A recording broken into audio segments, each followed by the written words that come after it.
Welcome to Northern Lights, a new online chat show focusing on football in the north and northeast of Scotland.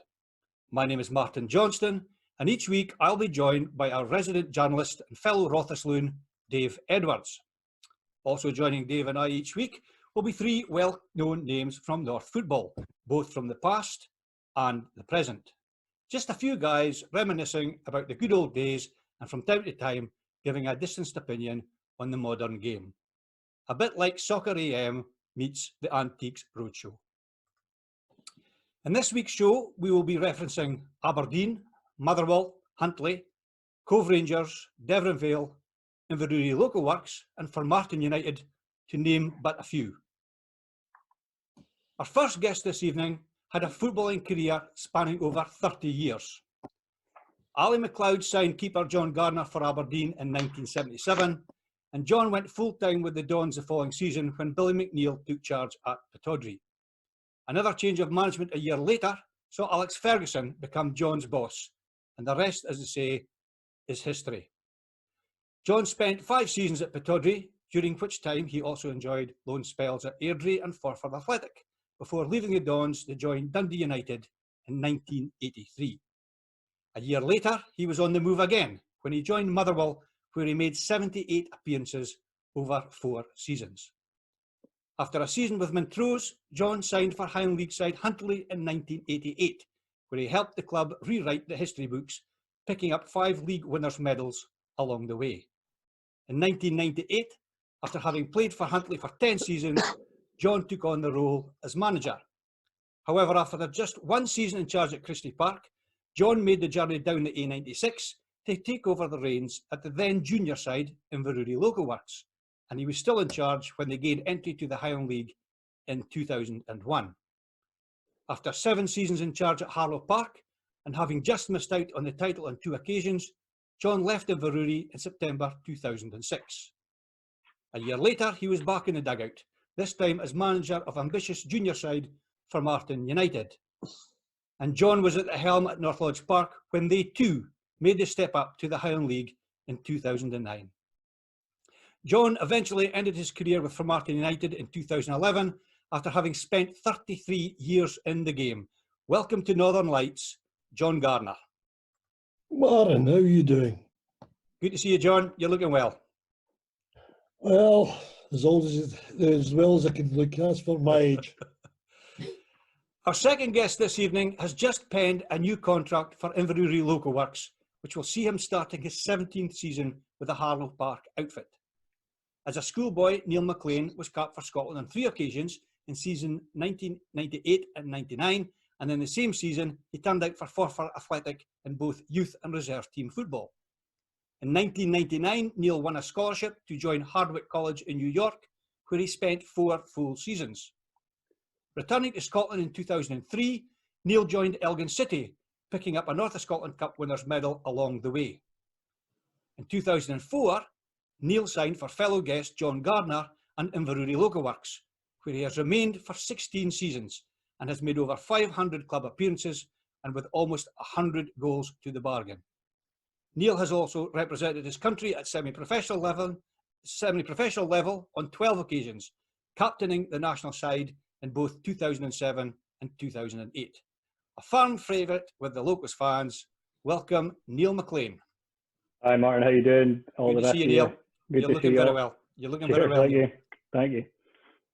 Our third and final guest this evening has also represented his country at semi-professional level. Mark Smith's senior career started with Cove Rangers in the Aberdeenshire League before Greg Carroll signed him for Devon Vale in 2001, and where he won a qualifying cup winners' medal. The following season, Mark was back at Cove Rangers, where he remained for 2 seasons before heading back to Princess Royal Park in 2004 for a second spell. But it was during his spell at Cove where Mark received the first of his caps at semi-professional level, participating in the 4 Nations tournaments in 2003 and 2004. Mark would be selected a further twice for the national side during his term with the Vale in 2006 and 2007, alongside fellow guest Neil McLean. Robbie Williamson persuaded Mark to put pen to paper for Elgin City in 2007, where he remained for just 1 season before again teaming up with fellow international Neil McLean at Inverurie Logo Works. Mark, however, spent just the one season at Harlow Park, albeit a successful one, collecting League Cup and Challenge Cup winners' medals along the way. 2009 saw Mark sign briefly for Devonville for a third time, but fellow guest John Gardner persuaded him to join Formartine United in December of that year. Mark saw out his senior career with Formartine after 4.5 seasons at North Lodge Park, during which time he helped the Pitmedden side lift their first silverware in the form of the Aberdeenshire Cup in an epic final at Fraserburgh against Inverurie Logo Works. Welcome to the show, Mark Smith. Afternoon, gentlemen, everyone. How are you doing, Mark? You're well? Fine. Yes, very well, thanks. So, Fine. gentlemen, welcome to the show. Dave, it's been another interesting week. A few shout-outs, I've got to say. We've got a few folk who have been passing on messages, so I think it's maybe only but right we'll let people know that we appreciate their support. We've got messages from Paul Darcy, only because obviously his uncle Dennis was on the show last week probably. He said, great show, guys. Kevin Gillies, great show. John Campbell, John Campbell's father was a referee. John was a referee after him as well. He said another great show. Gary at Dons FC, really enjoying the show. Kenny Sabiston, I don't know what's her name, it means anything to you, Dave. Yeah, Kenny follows me on Twitter, yeah. Yeah, great entertainment. He says that doesn't mean to say it's a good show, but it's great entertainment. Ian McCulloch, that's a name you'll know. He's saying keep up the good work. Ian McCulloch was on the committee at Banks-o-Tea. He's a fellow Rothes loon, and I think he's in the Outer Hebrides now. Yeah, he's round about Harris or Lewis, Martin. Well, so obviously social isolation out there means that they're spending more and more time watching YouTube and watching us do this thing. It's maybe not helping folk much, but it's good to get support for all the viewers. And I think where are we standing out number wise now, Dave? What we getting? Well, we're still got averaging over 700 viewers per program, which is quite simply amazing. It is really. I mean, folk obviously have got nothing better to do with their time, obviously. Reaction to our quiz, Dave. We kind of 2 quizzes built one. I know you set a question, but you'd made a suggestion about what we should call the quiz. Well, we made a suggestion. We gave the viewers 4 options, and there was a poll on Twitter, and I think with 51 or 52% of the vote, it's now going to be called Dave's Head Scratcher. So that weekly tester is going to be Dave's Head Scratcher, and there was 2 people very, very close on last week's quiz answer. The question we posed was, how many goals did King Willie Grant score? A, in his Highland League career, and B, in his 8 seasons at Elgin City.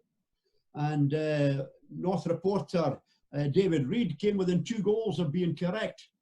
But right on the money was, well, we'd expect that, wouldn't we? Rothes physio, Brian Nish. Nishi got it right on the button. David said that Willie had scored 250 goals for Elgin City. 350, no, 350, Dave, sorry. 350, he said. 250 for Elgin City and 350 throughout his career. Yeah. When in fact, Nishi was spot on. It was 248 for Elgin City in 8 seasons. And yes, 350. They were both right in the 350. Yeah. But Nishi was 2 goals closer than David Reid on that one. So what an amazing record Willie Grant had. And as you know, and I know, he was a lovely, lovely man. I think the one arithmetic's not brilliant. Does that work out something like 1.5 goals a game? 1.5 goals, almost 1.5 goals for a game in Highland League football. For the entire career. That's quite an amazing. What would somebody like that be worth nowadays? Well, I was lucky enough to be at Willie's testimonial dinner, and Craig Brown was the speaker on the night, and he paid Willie a wonderful compliment.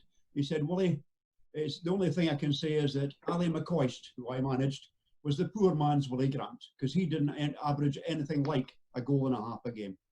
Yep, unbelievable. And again, to enter the competition at the end, it'll be on Twitter, and It will be. Our Twitter feed is at Up the Dooney. Great stuff. Dave, on this day, On this day, Martin, well, we did a bit of research. On this day, way back, May the 21st, 1977. I've got to say, two of these guys wouldn't have been born then, were you? No. No.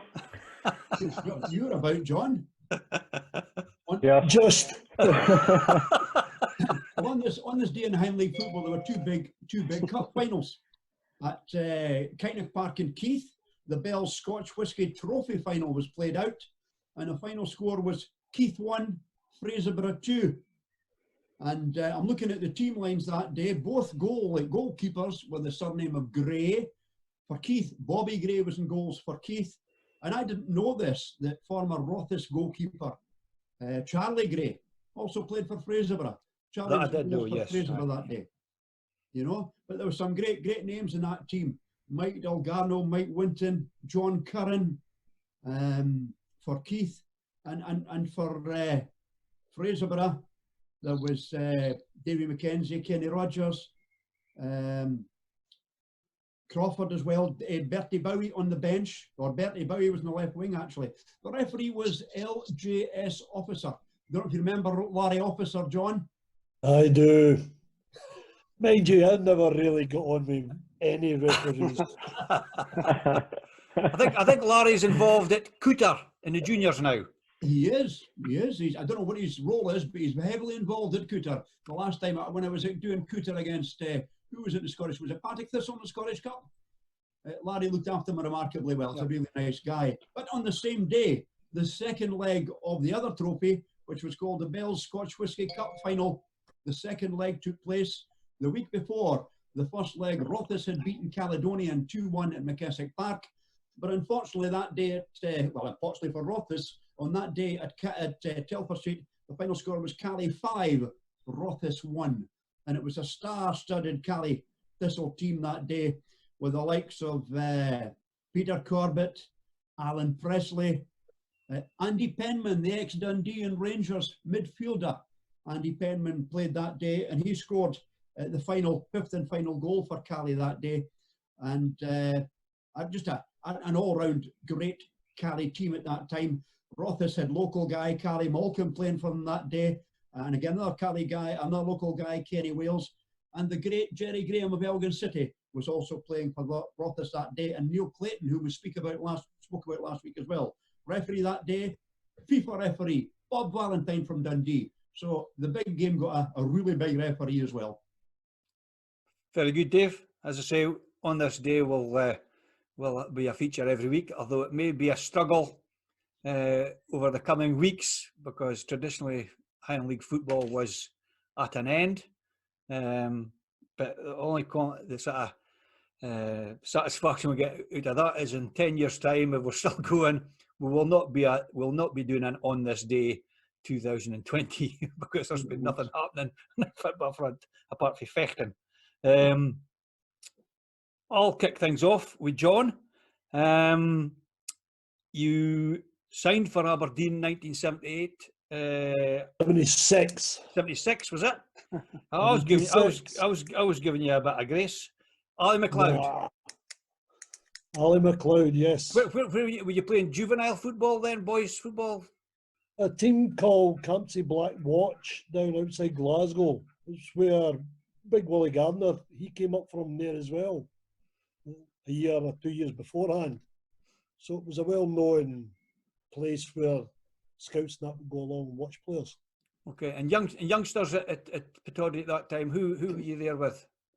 Oh, well, it was Neil Cooper, George Campbell, people like that, you know. Wee Pelly, still keep in contact with the wee man. He's in Australia.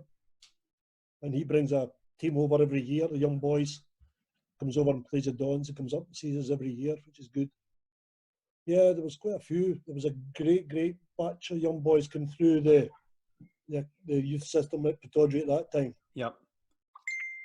And Terry Scott would have been heavily involved then as well? Oh, Teddy was the main man. Teddy was definitely the main man. If Teddy didn't like you, you wouldn't be there. All right. Have you got Yeah, any that Terry stories for us Oh, that you well, can repeat? well, you know, it's just that Teddy was, as you came to know, being a right chuchter. He had his way. It was his way or no way. Teddy was always one of these ones. You know, he used to get the bus home to Hill, and at night he'd be in at 7 o'clock in the morning and go home at 7 o'clock at night, not unless there was a game. He'd go even home later. You know, he was just one of the old-time I've one-club man. I've heard it said that if he was too late to get his bus, you just stay sleep in the boot room. Aye, oh yeah, he done that many a time. You know, that was his wee Aladdin's cave. You weren't ever allowed in the boot room. Gee, was no. Well, it certainly was I was only in the once. It was a wonderful. I mean, I'd heard plenty of stories about it, but I remember it's a game at Pittodrie, and for some reason or other, it was the other linesman hadn't parked his shorts, and I said, "Oh, I can't, Teddy. I'll go and see if I can get a pair of shorts for you." And lo and behold, not only did he produce a pair of black shorts, he produced a pair of referees' shorts. You know, Aye, wouldn't he? it's just unbelievable. Yeah. Teddy was definitely a kleptomaniac. If you ever went into Teddy's cupboard, they've stripped from way back. Way back. So Ali McLeod gets the Scotland job, and then comes Billy McNeil. Yeah, well, when we came up, there was about half a dozen of us all come up in the train at one time. With the head scout, Bobby Calder. Remember wee Bobby Calder, the referee? He was a head scout for down south. So there was me, Big Alec, Jim, he was there as well. And there was a couple of other boys. We all come up the train together. I stayed, I never went home. Didn't want to go back to Glasgow anyway. Didn't like Glasgow, so I stayed for my blessings. And I get put out to Muggy Juniors for my first year when I signed for Aberdeen. Okay. Then went into the reserves after that year. And that was the year that Jim came up and he went to the Iron League. And then another change of management, a young chap from St Mirren by the name of Ferguson. Yes. No, well, then there was obviously one of the biggest gentlemen I've ever met in my lifetime was Mr. McNeil, the boss. Yep. And you always knew when he came into the dressing room, he had a stigma about him. You know, a very, very nice man, a gentleman. I don't think you'll have any bad words said about him. And the only reason he left the club was because he went back to Celtic, the only club that would entice him back, actually. And he told us this. Yep. But he signed an awful lot of great players. And when Fergie came in and took over, he came into a team that was well established and and the foundations were there, very much so. Yep. As you say, Billy was an absolute gentleman. I got to know Billy, and I'm sure you probably did as well, Dave, through the dinner circuit. Absolute gentleman. Prior I to remember one night in Bucky, Martin, I was lucky enough to be MC at a dinner for, I think it was Alec Innes possibly, or Mickey McPherson. It was a testimonial dinner, and the two speakers were Billy McNeil and Jim Baxter. And Jim was okay, but Billy looked after Jim. Billy looked after Jim Baxter that evening, and they stayed together in the hotel, and they drove Jim back to Glasgow the next morning. He was an arm around Jim Baxter the whole evening and made sure that Jim had an enjoyable evening, but he also behaved himself. Yeah. So it was I had a great respect for Billy McNeil. He was a lovely, lovely man. Yep, for sure.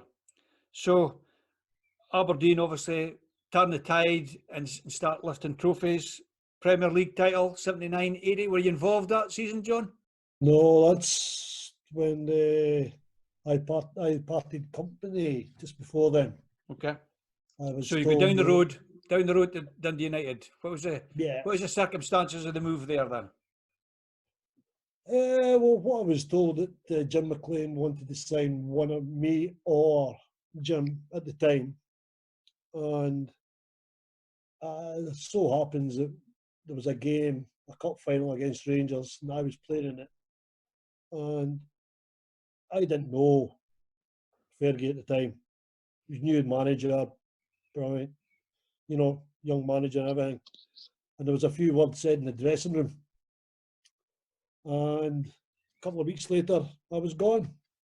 So I think Mr. Ferguson was trying to prove a point. So when you joined Dundee United, is that they had won the league the season before? Is that right? No, the season later. It was a season later. Yeah, season But- later they came in and I jumped out the frying pan and into fire actually, because when they went to Dundee United, it was one of these ones that was going to take over for Hamish, and that year they won the league. They had 13 players, and that's all they used that year. 13 players, and I'm saying to myself, I'm biting my fingers off here. You know, from one to another, and being a young boy, an ambitious boy, you wanted to play games, but once Jim got it in his head, that was it. He did what he did what he told. No arguments with Mr. McLean. Yep. Any famous run-ins with Jim? Oh, well, put it this way: you used to go home at nights and say to the wife, "Well, I've no wages this week again." Aye. You know, and that was just for losing a goal. It wasn't even your shot. The boy may have had a shot. It may have been a wee deflection that's went in the goal. He would blame you for it. But he was, tactically wise, he's superb. Unbelievable coach. I've heard a lot John of folks McLean. say he was ahead of his time. Oh, unbelievable. We used to have to do, what do you call it, weaknesses, he called it. Everybody got a weakness, and he would always tell you to do 10 minutes on your weakness after every day. And he came in one night and says, well, I was always getting it first in the reserves, because you come in the door, number one was always first. Leave your boots alone, Gardner. Well, I was a wee bit stronger than that, actually.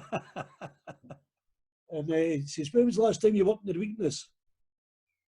Well, it was 2 days ago, boss. Well, that's cost you a fine. How was that? So I lost my month's wages then. And he told me to the day that I won and I'd done my last weakness. He says, tell Mrs. Lindsay, you'll get half your wages for the next 2 months. So, but then again, he was one of these ones. If you played well, you did well, he would give you your money back as well. Yeah. You know, you ruled by an iron rod, but when you played well for him, he treated you well. And then one season, and then you go back to the No, West I was Coast. there. I was there, Dundee United. What, 3.5 seasons. Okay. Then he decided he bought Billy Thompson.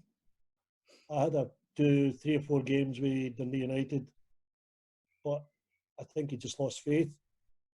And he told me I was going to another McLean, so I ended up at Motherwell. Wee brother. And he's another gentleman, complete opposite for his brother. He spoke to you, he understood, you know, and I had a great time in the first division. We won the first division, came up into the Premiership, and had a couple of years about 3 years with Motherwell down then. Great time with Motherwell. And then, of course, as you know, Dave, he, Well, you moved to spent Highland him at League Huntly. Club Huntly, Mark, John, didn't you? Well, I left, my contract ended at Motherwell, and a man called Robbie Warner phoned me.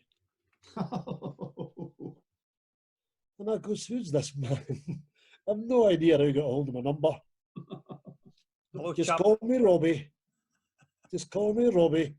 And I was like, and I had a year at, well, I had 6 months at Peterhead.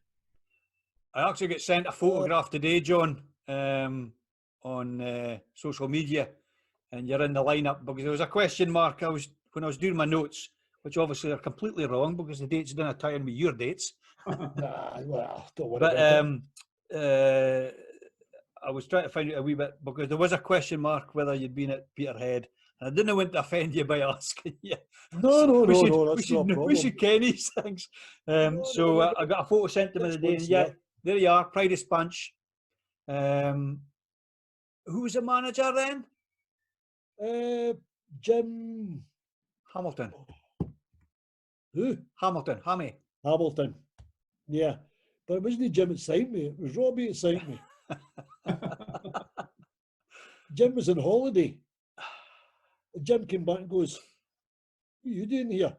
"I'm away to sign a boy for Aberdeen," and he was away to sign Scotty Tate.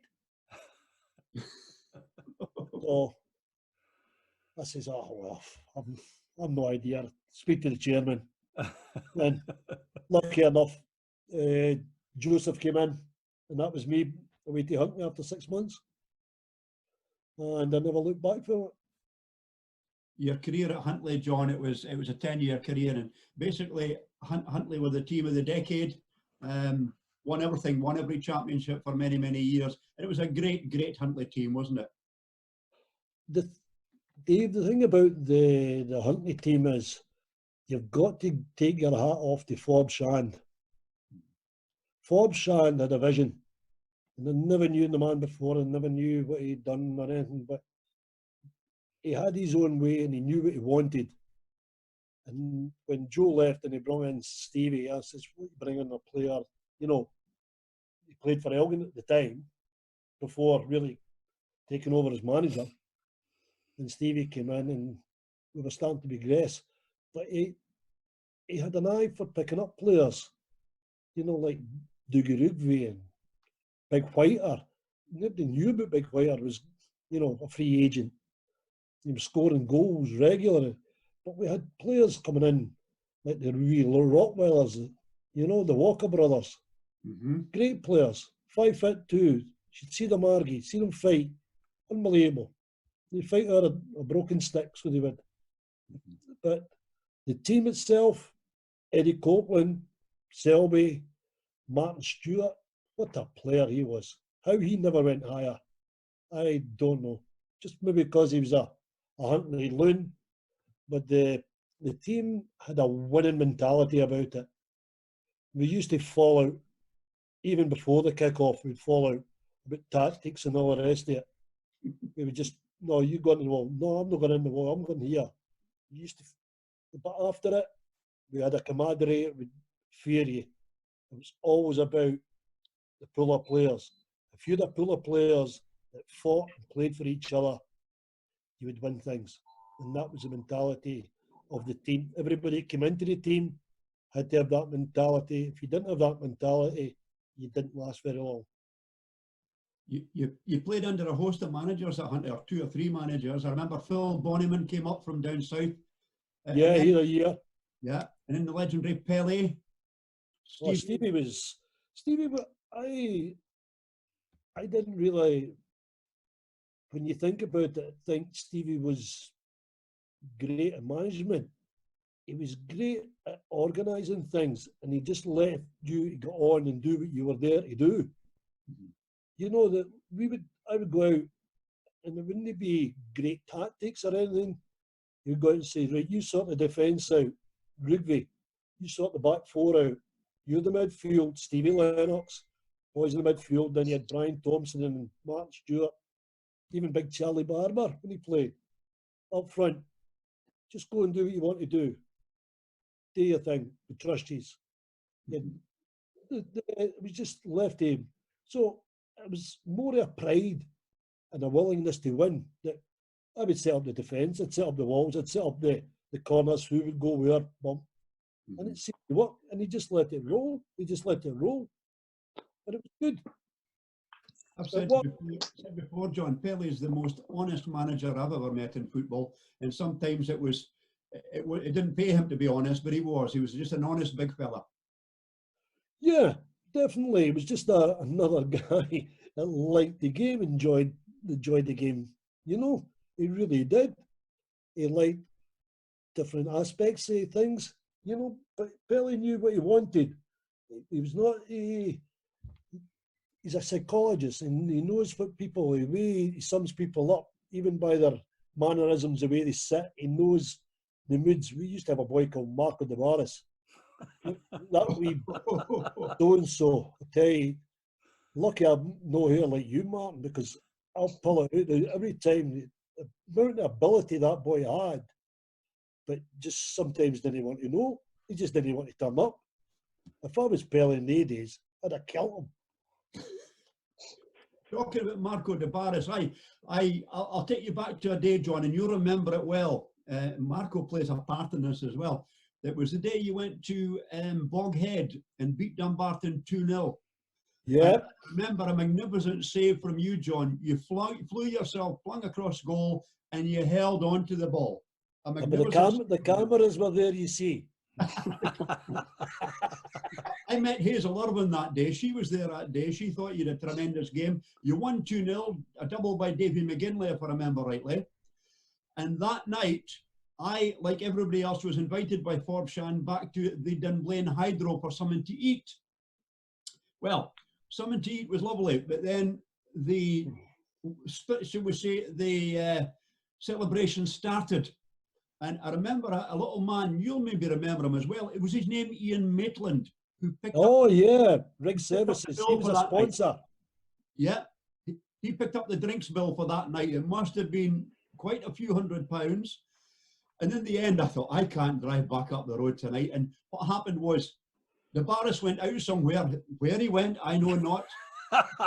He was sharing a room with Alan Dunsire. And Dunn says to me, Dave, if you give me a run up the road the morning, you can head to Barris's bed because we'll not see him again tonight. So I slept in Marco de Barris's bed, just in the same room as Alan Dunsire. And right enough, after breakfast, I gave Alan Dunsire a lift up the road the next morning. That was one hell of a night, John. It was one heck of a weekend. That game was that game with the boys that was involved with it. I'll tell you, must have been. You think about saying the story. The team that didn't want to go home. I can't remember. I think I got in at 8 o'clock Monday morning to my house. I went past Port Lethen where I was staying, and I can't remember getting by the bus.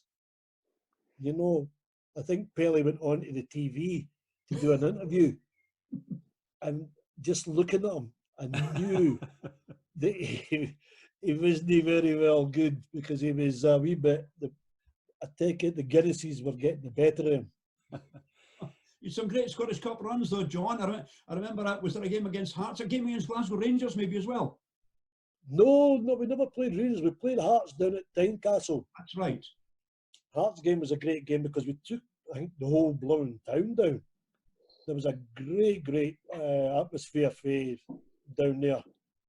And we were unfortunate. You know, we give a good account of ourselves, but Hearts were just too strong for us, a full-time squad. And we did really well. Scottish Cups games, we always did well. I always remember Mr. McLean coming up to the Huntly with his team at that time. And they beat us about 4-1, but we gave them a good game as well up in Huntly. And that was I don't know what it is nowadays. It's the crowds and all that just seem to have disappeared. Where's all the people who used to go and watch these games now? That Dundee United game, John, that was the barrier clap. Nobody was hurt, but the barrier clap, just the swell of the crowd. Yeah, that was Forbes probably taking the screws out, trying to get somebody out of them, trying to get more people in. I think the Rangers game that you maybe think about, Dave, was you're talking about goalkeepers getting home late. Oh, I think that was I know where you're going with this. that was the game where a certain well-known, well, we'll just call him the goalie, he arrived back at the hotel in the milk float. Well, the thing about allegedly, he came off the bus and he's like, John, we'll go for a pint. We'll go for a pint tonight. This is goalie. I've got work tomorrow. Take your day off. Take your day off. I says, no, I'm not taking the day off. And you had Loudrup, you had Haitley, you had all the big guns up. It was a great night. It was the night for opening the floodlights. Forbes had wiggled us somehow. And seemingly the goalie tried to stop somebody in the square in Huntley and asked to see you get a taxi. He says, you've not got a taxi here, son. He says, there's the milk float. He'll take you to the hotel. Sure enough, milk float took him up to the hotel. Unbelievable. Only the goalie could do away with that. Unbelievable. I was at that game, John. I came up to watch that game. Was it Graham Robertson? You know, used to play with, came to Huntly from Rangers. Yeah. Graham was from Old Meldrum, and my dad took me up to that game. I think I was about, well, it must have been, what, 95, 96, if not You'd before. been 20 then. Aye, you're right, John. I was I actually remember that crowd in the game, yeah. I was actually on the line that night, John, and what I remember about that was that the Toon Provost wanted to meet both teams. He was obviously a Rangers fan. He wanted to meet both teams. So I don't know if you recall, both teams came out onto the park and hit the turn and face the stand like it was a cup final. And the goalie had been captain for the last 8 or 9 games because McCoy had been injured, but he was fit enough to play in the friendly. So Walter Smith had made him captain, and even though it was a friendly, the goalie wasn't happy. McCoy was leading the team out. So when we lined up in the tunnel to get out, I led Huntley out, and it was Keith Harden. It was on the other line, led Rangers out. But unbeknown to Keith, the goalie stopped the rest of the players from going out after McCoy. That's right. So it was Huntley came out, and McCoy came out and stood on his own. That's right. I can't repeat on here what he said, but you know, you could tell there was going to be banter that whole weekend. So, good times, John. There was one player that stood out that night, if you can remember, a boy called Peter Hoostra. He turned the players inside out. He used to swing the ball and I'll get it. No, it's not my ball. I'll get it. No, it's not my ball. Yeah, he would. What a player he was. Very, very underestimated. And they think you had Loudrup and Haley sitting in the stand. Imagine playing against they two as well. So what age were you then, Neil, when you went up to Huntley to watch that game?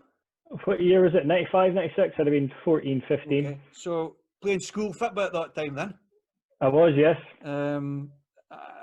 Was it as a senior pupil? Was it Scotland schoolboys? It was the senior, the under 18 Centenary Shield. It was. That's when all the good players leave school at 16, and then you get the rest of the boys at under 18s that can play. So, that's when I played for Scotland. Yeah. Okay. Appearances against Wales, Northern Ireland. I've got to say England at Tynecastle.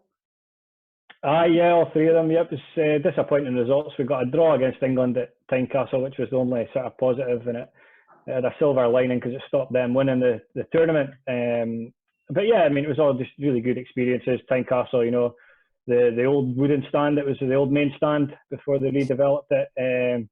So you were in there, and the English boys must have been thinking, you know, they weren't sure what was going on here, but you know, that stand was full, and yeah, it was just a great occasion, and you know, something for your family and some of your pals and some school teachers that came down to watch them.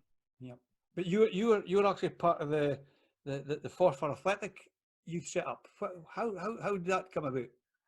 Well, I was playing boys club in Aberdeen with Stony Wood from under 12s through to under 16s, and I'd never gone to a senior team, never been invited to train with Aberdeen or anybody.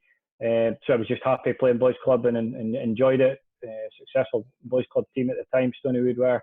And the manager for Forfar was a guy called Malcolm Lowe, who played for Montrose, played for Forfar, played for Arbroath, I think a lot of the Angus clubs. He was the manager at the time and just invited, there was a few of us from Stony Wood down for a trial. Obviously, you kind of do well during training and you play there, and asked me to sign a 1-year deal.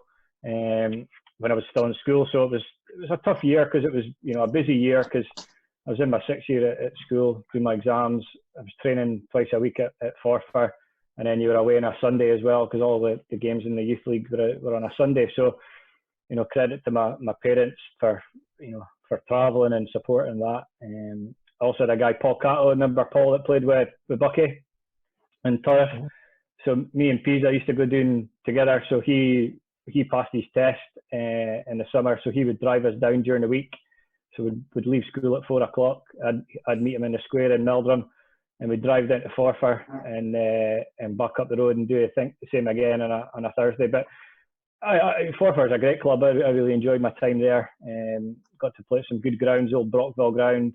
Played at Wraith Rovers, and some good players there that went on to play for the first team at Forfar. And then I had a decision to make at the end of my last year at school. So the decision is that you head off to the States. Tough one, eh? Station Park or the States? Well, it was 60 quid a week YTS at Ross County, or Edinburgh Uni to do PE. But no, I kind of took a step because I always wanted to play full time, but the other side of the coin, I wanted to keep my education, continue that. I didn't really know anything about the scholarship, and we were always approached when you were with the Scotland team. The scouts came and watched the trial matches, watched the international matches, and contacted you after the game. You know, there was no real internet in '99. You know, the internet was there, but it wasn't readily available. So I actually looked at the college on a slideshow. You remember the old viewfinders that you got? So I could have been going into anything, but I went over with another guy from the schoolboy squad, a guy called Colin Burns for Kilwinning. So the two of us went out to the college, and one of the best 4 years I've ever had in football, and life and the characters I met and the people that I met there. And, you know, going from, you can imagine being 18 years old and living in Old Meldrum to flying into New York City, and, you know, you see the skyline of Manhattan coming in, and I'd never been to the States before, so it was a real eye-opener for me. But it was North New York. It was New York County. Yeah. No, it was New York State. So it was about 2.5 hours drive outside Manhattan. So you're almost in Toronto at that point. You're almost. Yeah, I was probably halfway between Manhattan and Toronto. If you just kind of follow that path. But yeah, I mean, it was really good. You know, the coaching there and the facilities there were light years ahead of what I'd seen up to that point. The manager we had was a guy called Jim Lennox, who had been at the university for, I think he'd been 25 years. He'd been there, just tactically unbelievable. It was, you know, an eye opener for me, and I still harken back to what he taught us when we went out there. Some of the lessons we had. I mean, you had guys there who had come through. You know, we had two guys for the Ukraine who'd come through Dynamo Kiev's youth system. We got guys from Gillingham, West Ham, Chelsea. We had a guy who played for Trinidad and Tobago's under-20 team in World Cup qualifying. You know, a number of guys from all over the world who'd, you know, been offered a scholarship to go. You know, you were playing against universities who have got an enrolment of 80,000. You know, that's their student body. So the facilities, the standard was really good. So it was a big step up for me, but something that I enjoyed and played all 4 years, which not a lot of guys do when they go there. And it's a different story now. It's, you know, you can go and research these things, you can apply to these things. So, but my mum and dad had always said that, you know, go and enjoy it. You can always be home in a day. So, you know, if things turn sour or you don't enjoy it, you know, you just get on a bus, get on a plane, and you're back home. So go and enjoy it, and you've nothing to lose. So I did that, and I think I embraced the whole 4 years in the college and get my degree and playing football as well. But after that, I kind of, you know, wanted to come home and try and go full time somewhere. Wasn't sure how I was going to go about that, but just wanted to come home and enjoy being back in Scotland again. Good stuff. Dave? Rusty, welcome to the programme. Dave, we did. Was that your daughter we saw coming in to give her dad a good night kiss? It was that, yes. Bedtime. Must take after her mother. She goes to bed early, and I John. Give her a name check. What's her name? Her name's Penny. Penny, and how old is she? I was what I guess. She's 5, and I've got a 10-month-old boy in our car. Good ya. Good for you. Good for you. Your hands will be full for sure. Aye, so I'm counting days to get back to work. Get back to work for a rest. Definitely. Definitely. You also had a very interesting schools football career, and you started life as a goalkeeper like John and I. Yes, in the primary school. I don't know how it came about, but up until about primary 4, 5, 6, I was always in goals. I don't know if it was like Champion Street at the time. We had quite a good Championship team. Played in goals at Allen Park, actually, in 2 of the finals. I've got a photo. My dad's got one photo of me lying in front of the boys with the trophy. He always reminds me. But I've actually helped. I think I've played in goals. I think I played in goals for Martin, actually, John, one of my first games signed. Big cities. Well, somebody got sent off early doors. And but no, it only lasted a wee while. I think I played outfield 1 or 2 games, and then before you knew it, I just continued to play outfield. Couldn't handle the madness like John could, obviously. I went the other way, actually. I was actually, when I was a youngster, I played centre forward. I thought you were useless. But then I scored a few goals, actually, when I was a kid. The goalkeeper never turned up one day, and I says, "Oh, stuff this running about, Larky. This is good. I'll just stay in here all the time." It's funny, gents. I mean, just for a second, there's a few players historically have. I mean, we're talking about Jim Calder the other week. He played outfield. That's right. At a certain point, and I'm almost convinced now. John, Dave, you might be able to put me right here because I can't think why I would have dreamed this up. Did Billy Achart not play in goals for Rangers reserves for a 3 or 4 week period? I think you're correct. I'm sure he did. Because if you go back, I'm sure I remember him in a yellow top at one time. Well, I'll tell you what, Billy, we know you watch the show, so send us a message either through myself at Facebook or on Twitter at Up the Dooney and confirm this. I'm convinced that you certainly played against Aberdeen at Pittodrie, and I think you've made as good a job. But there was a goalkeeping crisis, and they decided not to bring somebody in, and Billy Achart, the striker, played goals 2 or 3 games for Rangers reserves, so he can maybe come back on that. Sorry, Dave, for interrupting. That's okay. Some striker he was as well at Carly, wasn't he? For sure. That's why he ended up at Rangers. So, Rusty, you also played it right back on occasion, and in midfield, where later on that was your position, or attacking midfielder possibly, because you always had goals in you, Rusty. Generally in primary school, I played, to start with, obviously, you're playing primary. When I first came out of goals, it was still a year or so at primary 7, so I played right back. And I actually played did like a school select. I played right back there. We got beat at tape. I think it was one of the first times I played in a proper junior pitch. I remember coming out thinking it was like 5 times the size of a normal pitch. But anyhow, so I was that. And then once we got up to academy, I think, I can't remember if it was that year or the year after, the ages changed. It used to be August to August, and they changed it from like January to January or something like that. Mm-hmm. So into my second year, I was always playing kind of behind me. So when they changed, it actually helped me, gained like 4 or 5 months or whatever, and then started playing centre mid. But the school team at Kincorth was actually really good. 5 or 6 guys there that went on to play Highland League. I don't know how many leagues we won, but I can't really remember losing much. And again, played in the select teams and that. But no, generally, I was more centre mid. I played Dave than anywhere. You got the semi-final of the Scottish Cup when you were at school, and of course you got the final trial of the Scottish schoolboys also. That's quite an achievement. I'd say there's a photo. Dougie Baxter always remind me he went to Kincorth as well. And Dougie's Baxter's team, they won the Scottish Cup under 16s. I'm trying to remember who played up front. Guy who played for Dunfermline. I think his nickname was Luggy. Was it Thompson? No. Anyhow, they won it, and we got to the last the semi-final again. Actually, we were down at Tayport. We got beaten extra time. But yeah, we did have a really good schools team, yeah. Mm-hmm. And your final trial with the schoolboys at Jordan Hill College, you didn't quite make it, Rusty. But no, same as natural. Success and failure. It was the same as natural. I actually went down with a player called Scotty Freeland. He still plays juveniles and that. And with a funny feeling we was never going to get in. They asked us who we were playing for at the time, and at that time I was playing for Cove Rangers. I think he was with Dundee United, I think, or somebody. But basically nobody passed. Well, I don't even think anybody for Dundee got in. But it was just, that's maybe being biased. But no, it was a good standard. It was, you played 3-4 games. But again, I actually scored the first couple of minutes in both games. So I thought, somebody must have noticed that. But it never helped anyway. But no, that was about the closest I got to that school's side of things.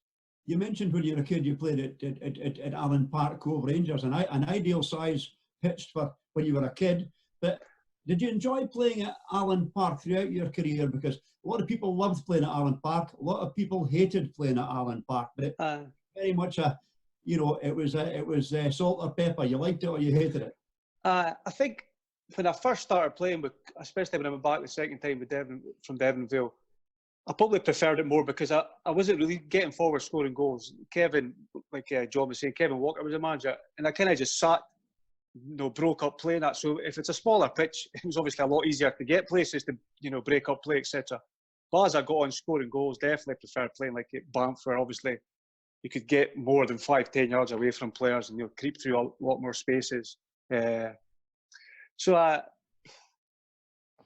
like you say, I think the team itself preferred them over the years, because I don't know how many Highland Leagues they ended up winning at Allen Park, but it definitely helped them over the years, that's for sure. For sure. How about you, Martin? John, Yes. when you became Huntly manager, did you throw your hat in the ring, or did the chairman approach you, or how did it come about? It was a boy, Henry, who took over as chairman at that time. And he just asked if I says, well, I had done some of my coaching badges even when I was a professional. So I had my badges at the time anyway. So I just says, look, I'd like a chance at it, But he was good friends with Mr. Bonneman. He was Mr. Bonneman's best pal. And that's how I only had one season at Huntly, which was a sour way to finish, but when you look back on it, that's just football. So you just got on with it. You don't have any regrets about it. But give me an insight into what I needed to do, taking over Inverurie then for Martin. Would you have changed anything at Huntly at that time? Would you do anything different now that you did then, or? Looking back, probably. I'd have probably been a wee bit more aggressive to instead of being loyal to players that were at their end of the career, and should bring in more youngsters. I was always one, I like giving youngsters a chance. I believe if you've got the ability, it doesn't matter what age you are, you get an opportunity. And that's the way I think about it all the time. Give youngsters a chance. Okay, you've got to have experience, but if you've got youngsters with legs and that can have the ability, then you've got a good system to go on and be successful. Dave? John, when you joined Locos way back in 1999, they were a junior team, but within 2 years of you arriving, they became a Highland League team, and it was a bit of a transition, John, really, wasn't it? From top junior team to a Highland League team, a huge transition. When I went to Inverurie, Dave, I didn't know if I wanted to take them over.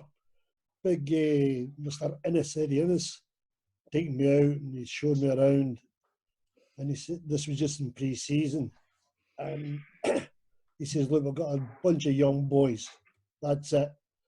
So they turned up and they had the Celtic strips, the Rangers strips, the Aberdeen strips. So I went into Eddie at the time, the chairman, and says, I need £1,500. What do you want, 1,500? Who are we signing? Because we're not signing anybody. I'm wanting training gear. I think if you start off, I think it's when OTT now with teams. For sure. Everything and anything. But back then, all we got was a top, shorts, socks, and a sweat top. But giving that to the team made a massive amount of difference. Massive amount of difference. It gave them respect. They knew who they were playing for. They knew what they were. They always had to turn up. If they turned up with the wrong pair of socks, they get fined £1. If they turned up with the wrong shorts, they get fined. Neil will tell you this. Rusty will tell you, if you're getting gear, you wear it. People will go out their way to get it. And that's where a wee bit of the professionalism came in to putting into Inverurie. And that's how it kicked it off. That back then. And when we got the opportunity to go into the Highland League, it says go for it. Did you have players, John, with, shall we say, maybe a junior mentality going into the Highland League? Was that a wee bit of a drawback right at the start? Well, yeah.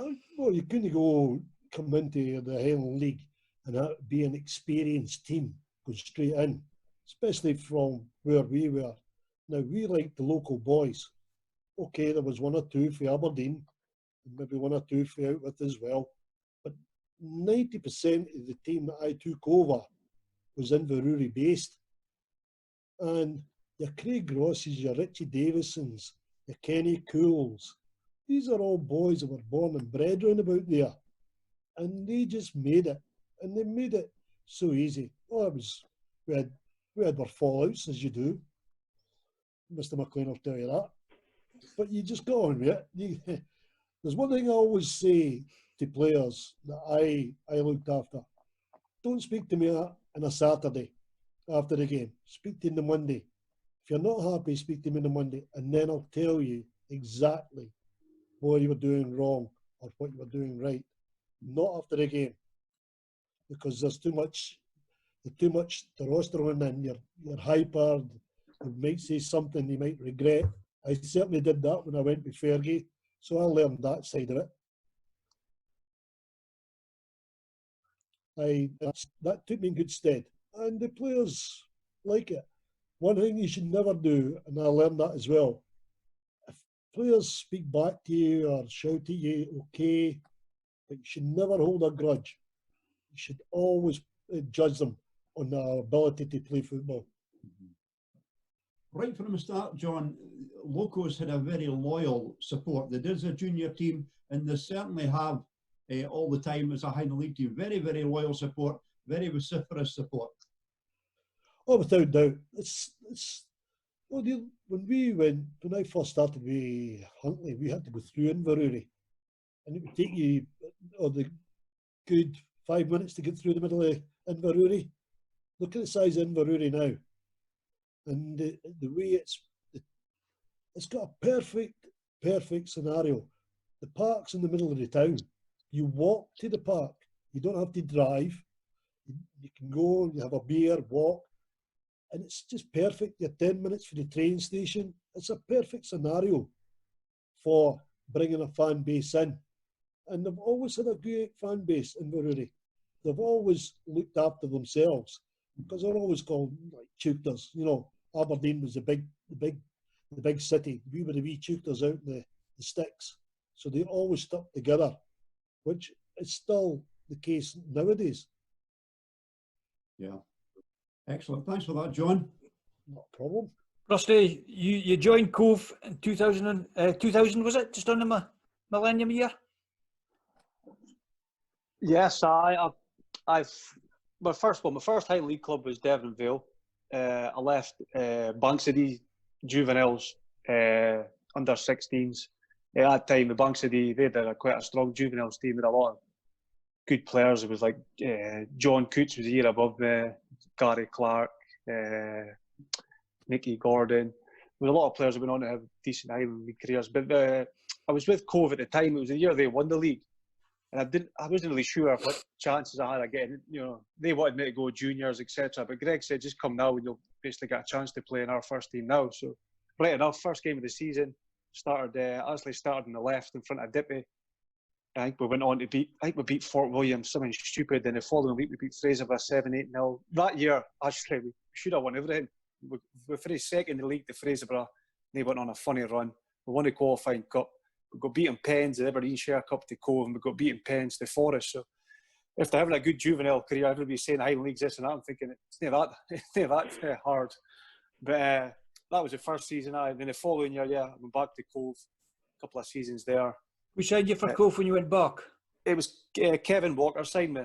He had me with quite a good youth team. They took our under 21s, used to be played on a Monday night. They took the under 16 team I had at Bankside and just put it right into under 21s. So for the first, it was like 14, 15, some of us, they'd done that for like 3 seasons, which helped a lot. It certainly helped me.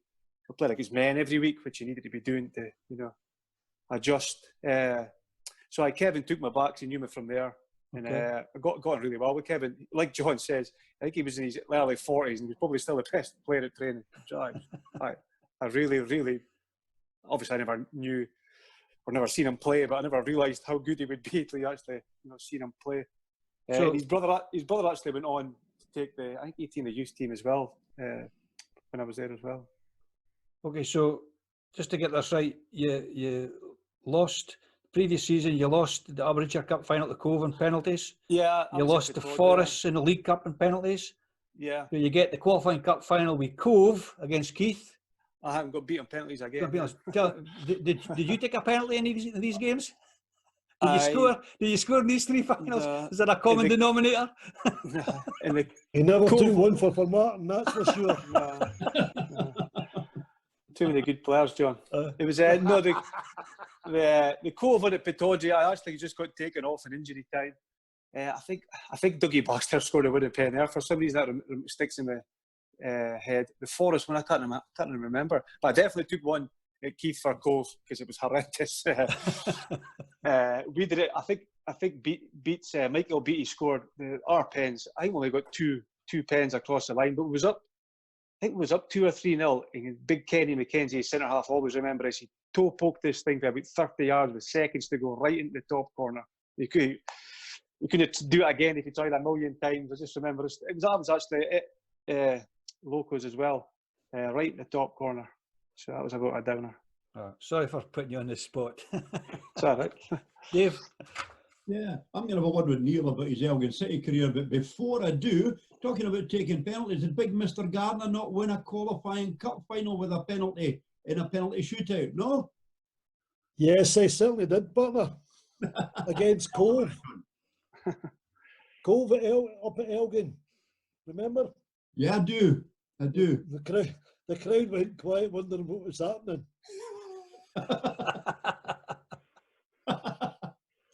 But do you know why that really came about? Tell us, John. Eddie Copeland came into the dressing room before the start of the game, and he bumped into Dougie Baxter, and he says to Dougie Baxter said to him, "Is goal a game Gardner playing today?" And I went, "This is all right. Who missed the penalty for Cove that day?"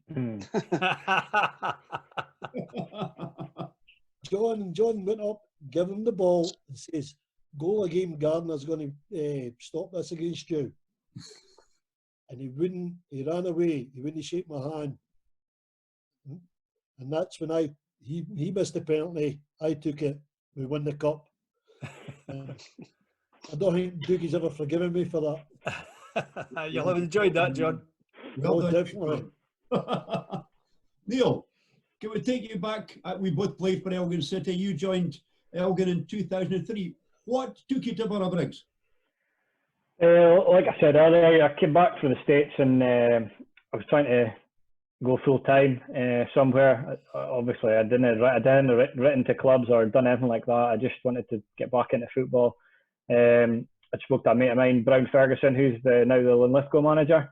Me and Bomber played in the schoolboys together, and he'd suggested that I'd come down and meet him at Alloa. He was playing with at the time.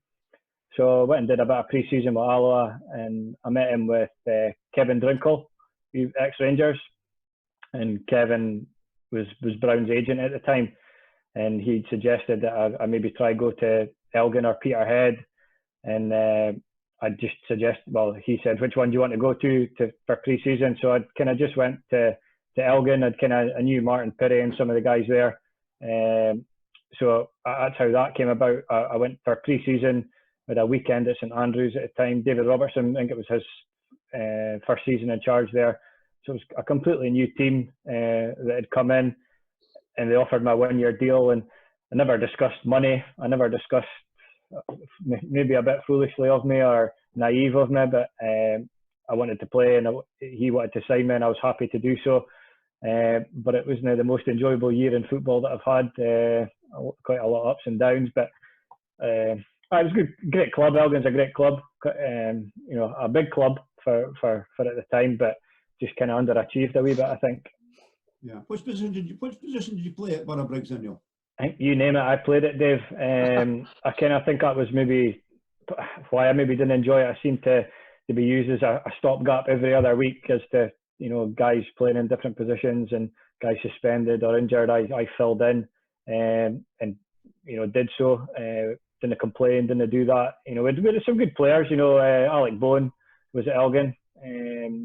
Guy Willie Martin was there as well. Going back to Andy Gorham played for a wee while up there, so it was always good to play with him at training. It wasn't so good on a Saturday, but I think it was just in his last legs and he was struggling. But if you look at the documentary with Davey in Kashmir, It gives you a good insight as to what kind of manager he is and how he was. But I mean, you know, winning the North of Scotland Cup was good. There's not many guys that play in the Aberdeenshire clubs that have won a North of Scotland Cup medal. So it was a good way to finish. But I was kind of left in limbo at the end of the season.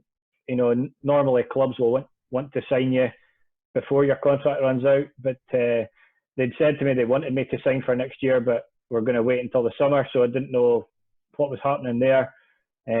So I kind of just said, well, I'm happy for you just to do that, and you can speak to me later on if you want. But then everything kind of fell into place, and ended up signing with Locos, which was good for me. It was a dream move, really, not to your hometown club because you're an old Meldrum boy, but to your local club. And I'm sure your dad, who's been a lifelong supporter of yourself and your football, I'm sure your dad was delighted you signed for Locos.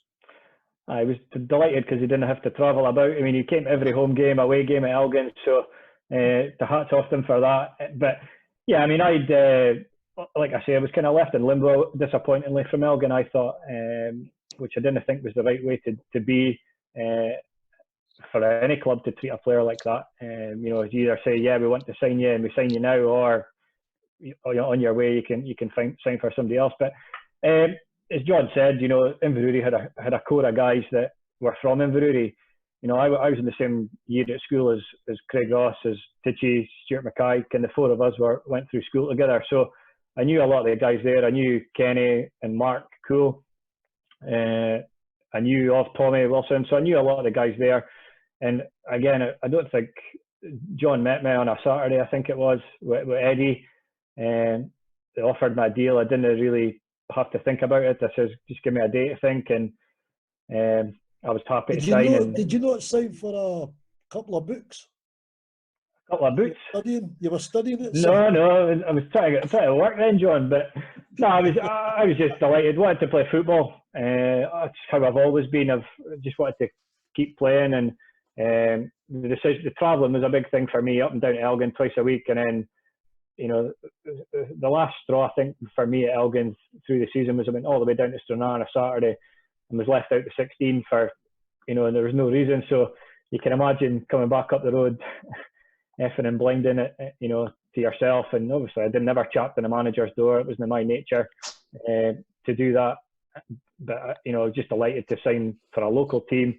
I didn't actually know too much about the Highland League, if I'm being honest. I didn't know a lot of the teams that were in the Highland League, naively of me, but I wanted to play football, and John and the guys at Locos gave me the opportunity to join a good side and a local side, which would help me for travelling. And as you say, you know, 17 years later, they still can't get rid of me. Martin, all yours, Mr. John, Gardner. well, I was just going to ask John, how were you alerted to Neil's availability? Were you tipped off, or were you aware of Neil? Or? It was one of the committee men, Mr. Booth. Yeah, I think it was Alan, yeah. Alan told me, he says, look, there's a young boy up at Elgin. He's fed up travelling and all the rest of it. He's quite pacey, you know. He's a wee bit shy. That came out very quickly after about 2 weeks. But we got him down, and me and Eddie sat down and we had a chat with him. He turned around and says what we were looking to do. And we were just starting to get everything in place by then, you know, like with boots and training gear and tracksuits, all that nonsense. And I think it just helped Neil at the time. Neil was one of these ones that just another, as I said, young boy that we wanted to give an opportunity to, and we could see that he had the talent. You don't go to these places, you don't go to the States, you don't go to Elgin, and you don't have ability. There must be some ability there. Obviously, I had never seen him play, but when we signed him, within about 2 weeks, there was never an argument. He was always going to be an outstanding signing for Locals. Dave? Yeah, Rusty, can we look at your international career, work for the semi-professional side? You had some marvellous tournaments. I think you played down in Wales in 2003, back up here in 2004, down in England 2006, and back in Scotland 2007. Am I right in thinking that the one in Wales, we were based in Swansea. Was that the one? I was right, yeah. The managers at the time were Jim. Is it Jim Fleet? No, it was Jim Completing. Fleeton. yeah. But I think Charlie was a big help. I remember we playing against Fraserburgh quite early, and I think he liked people who kicked people. Basically, that was his kind of attitude. So, getting through the actual, I was shocked I got an actual even the Highland League select at that time. So to start, for the internationals was brilliant. I think it was me and Stilly played the middle of the park. Because I was only about maybe 19, 18 at the time. I think it was basically when I just went back to Cove. But it was definitely Swansea. Yep, I remember that. Yeah, great experience, wasn't it? It was amazing. It was just like basically being a professional. Yeah, I was It ready was to say. professional. But the players back in the team, you'd be surprised. Most Highland League players, even back then, were professional. Even John's time, I'm sure. Sunday to Friday, or Sunday to Saturday afternoon, there were professional people to play in that teams. Saturday night and Sunday might have been a bit different, but it was the same. It was the same. But we played. Some of the guys were Michael Stephen at Fraserburgh. You'd Moby, Dippy, Derek Milne. These guys were just as fit as anybody that were near enough professional. So, but the actual training and the setup, like John says, you came in, everything was numbered with your number. It was taking it to another level. Everything was on the bus, meeting rooms. From that point of view, it was as professional as you could be for a week. Mm-hmm. If I remember rightly, the game against England, Molby scored his 50th goal of the season that night, or that day. Yeah, I actually got sent off against Ireland, so I missed that game. I don't know if you can remember. So I wasn't popular. But yeah, Moby, I like him. But when it came up to Scotland the year after, it was really, really good crowds at the games here in Scotland, didn't we? Yeah, Banff was basically a sellout. I think it was close to, must have been 2,500 anyway. I think 2,000, 2,500. But all the games were well supported. The game at the Brock against Ireland must have been similar, which it was always going to be. Because, like John says, I think the crowds have dwindled over the years. I remember when I first went to Devon and Vale, you were getting like 600, 700, 800 most games. The last few years I was there, I don't know if it was because the team maybe wasn't doing so well, but it wasn't even half of that, Mm-hmm.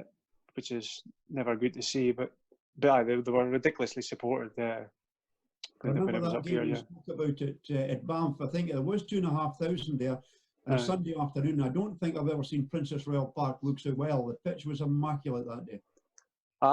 Yeah. Like I remember going up for the first time. It wasn't quite going into New York State like natural, but I remember coming over the bridge and I couldn't believe how good the pitch was. I'd never seen anything like it. I think the guy from the golf course actually helped out a lot. Yeah. Because it must have, because it was just like a fairway or a green or something like that. It was amazing. A bit like only a club in the Highland League I'd put it close to would be Nairn's pitch. I thought was always unbelievable. But the pitch itself was frightening.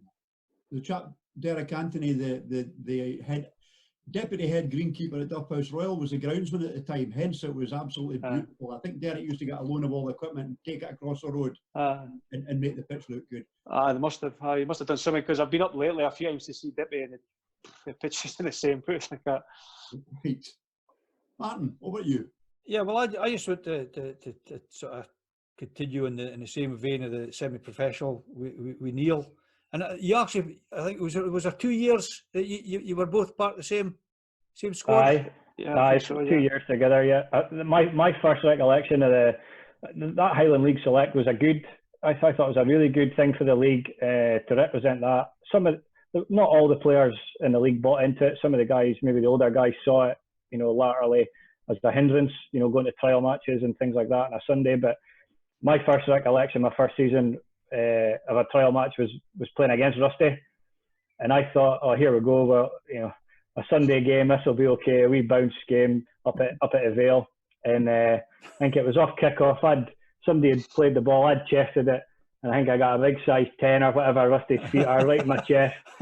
So, but yeah, as Rusty says, that week you were away with the Scotland sides, you were a professional football player for that week. You know, you trained, you ate, you did everything together as a team.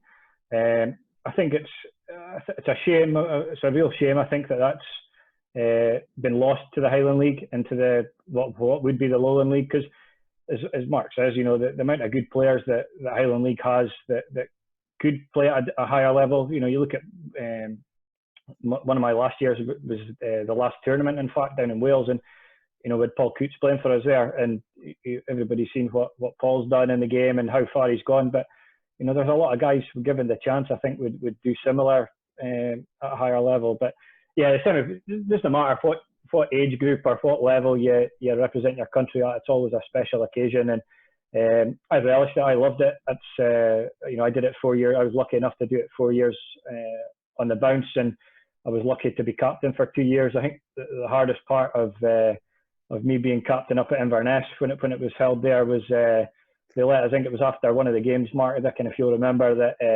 they let us have a drink in the bar after one of the games. And the management, it was Neil McIntosh and Graham Sutherland that said to me, right, Nat, you'll need to round up the guys and get them to their beds. So I had to go and tell Rusty and Brems, hi boys, that's your last pint. Can you? It's me and Big Mara. That's Big right, Mara. you Mara and Brems. I was like, oh well, boys, up to you when you want to go to bed. But but no, it was I loved it, I enjoyed it, and you know, being captain was an added bonus. But some fantastic players, and we played against some fantastic players in the English game. You know, look at when we played down in England at Brighton. The guy George Boyd that was playing for England at the time, and he went on to play Premier League football. So, can it be that bad that we did okay to go at that level with them? Yeah, I think anybody that's played, you play under 21s, John? I was in the squads. Yeah. Yeah. I mean, remember the English one with Pataudry? So, there you go, Dave. Once again, all five have had an international at some point in their career tonight. And for me, I mean, obviously, what we're talking about, probably something like 30 odd international games between the five of us. I had one. But I had two. Neil, you had three. Oh, pass. I'm not, sorry, gents, but I'm not a great record believer. Aye. I'm not one of these that could turn around and say, did this on this day or did that on that day. I don't have any trophies or medals hanging about the house. It's all, but they're all put away in the loft. Yeah. I can even tell you what my 5 league medals are, to be honest with you. No, what I was just going to say is that, you know, standing there, the thing about that one game was not so much what happened on the park during the 90 minutes. It's that minute and a half, 3 minutes of the national anthems. You're standing there, and I mean, I don't know about you guys, but you know, I wasn't Scotland. I was just part of a 3-man team from Scotland, and I found it really emotional. I found it really emotional when the anthems pump up, and of course, kind of sing along to the Swiss or the German national anthem, but nevertheless, it's proud moment. So it must be 100 times better when it's Scotland. Sorry, John. When I didn't even find out. I was just sitting in the bath in Pataudry, and the first team, I was in the first team bath, and Stuart Kennedy came in and stood at the end of the bath. They were like, me and Skelfie, and he stood with his hand in his hat, he's giving it the national anthem, and I'm like, what's he talking about? He's gone, me and Skelfie. Stuart Kennedy and me were picked for the under-21s, but then Stuart was moved up and Big Alec was drafted in. And that's how I found out I was picked for the under-21s. Stuart Kennedy was telling us, he came out the bath, and Boink Neil turned around and goes like that, you've been picked for, come on, you've got your letter with the full squad and all that on it. And see, just getting that letter, I've still got it in my scrapbook, that meant more to me than anything. You know, saying your name's on that letter to represent the country is unbelievable. And Neil, Rusty, did you get caps? Got pennants. Okay. So my dad's got him. He's got a little bar up in his house, so he's got all the pennants up there. Yeah. So you just got it per tournament, did you? I took per tournament, Aye. and then I remember as I say, my last one in Wales, the couple of English guys wanted to swap shirts. I mean, you can imagine the English FA fully funded. They've got, you know, Scotland or England versus Scotland printed on their shirts, and you got to know there was maybe 4 or 5 guys who played every year, and there was a guy at left back who I think he played for Turkey, and I kind of got to chatting with him every year and playing against him, and he asked to swap shirts, and I says, "Oh, sorry, I can't. I need to wear this on Sunday." So that was it. That's the level. We had to keep our shirts for the Sunday game. That was the level you were at. So it was, again, as John says, you know, you keep things, but it's more the memories you have and the people you meet and the teams you have and games. You know, that's what always kind of stays with you and abides with you. Absolutely. Dave? Can I give you one memory of the national anthem? In 1970, as a schoolboy, we played Wales down in a place called Tonpentry, which was a little village up the Rhondda Valley. There must have been, it was chucking down, there must have been 150 people at the game, because the same day England were playing Wales at the Cardiff Arms Park, and there'd been about 80,000 Welshmen watching the rugby. We'd have 150 watching the football. And they played the same national anthem for both teams, and after 10 seconds, the gramophone record they were playing stuck. So it went round and the same for about a minute, and we all just stood there thinking, what the hell do we do? So somebody he heard the screeches and took a record off and just scraped the record off, and then the referee blew his whistle. It was a really embarrassing moment, it really was. Anyway, John, can I take you back? Yes. Very, very successful time with you at Locos, but it came to an end in 2006. Very abruptly. Yeah. Locals were flying high at the top of the league. We were doing really, really well. Everybody was enjoying it, but there was rumblings in the background. The chairman had, at the time, Steve Innes, he thought he knew better in football than what I did, and he wanted me to do things differently. And I say, why break something that's not even broke? The teams there were good. The team we had at the time was well good enough to win the league, because we'd won a few trophies before then. And he didn't see it that way. So, as being the chairman, he took it upon himself to replace me with the Will brothers. And the rest is history. I think everybody wanted me to go to the last game of the season, the one at Harlow, where Locals were playing Cove. And I said, no, I'm not going. I'll go up to the local pub. Me and my coach, Lenny McDonald. I says, we're not going. We'll go up to the local pub because 2 reasons. If I went to the game and Inverurie had won, the chairman would have been smiling, saying I'd done the right thing. And secondly, if Inverurie get beat, they'd be turning and looking at me and saying, there's smug so-and-so over there laughing at us. So I took myself out of that situation. And you and Lenny loved that fight. Well, you can't be saying that. But Lenny. it's true. I think it was a wise move the way things turned out in the day, John. I felt heart-wrenching. Sorry for the boys. Sorry. They should have won the league that year, without doubt. They should have won it. I felt heart-wrenching. One good thing came out of it is I got a few phone calls right after the game. Where are you, boss? Where are you, boss? And I told them I was in the commercial. And to this day, all the team turned up to the commercial to come up and see me, which was a great, great thing in my book. It just showed you they had respect and they believed in what I was doing. And then half an hour later,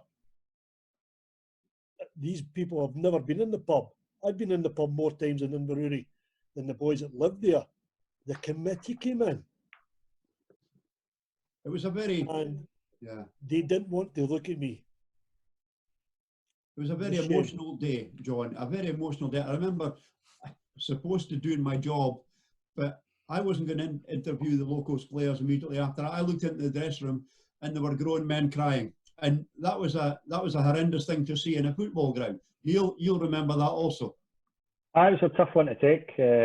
Obviously, maybe I agree with John a wee bit there. I think, you know, the team that wins the league deserves to win the league. I think we should have had enough to get it over the line earlier, but credit to Keith that, you know, they came back and had a good run. But yeah, I mean, it was a tough one to take. Still rankles with me that we didn't win the league or haven't won the league thus far. But it's football. You know, you take the tough ones, you take the knocks. But as John says, I think you know, John was one of the, you know, I wouldn't say, I'd say that even if he wasn't on the call here and the video, you know, John was a great manager to play for.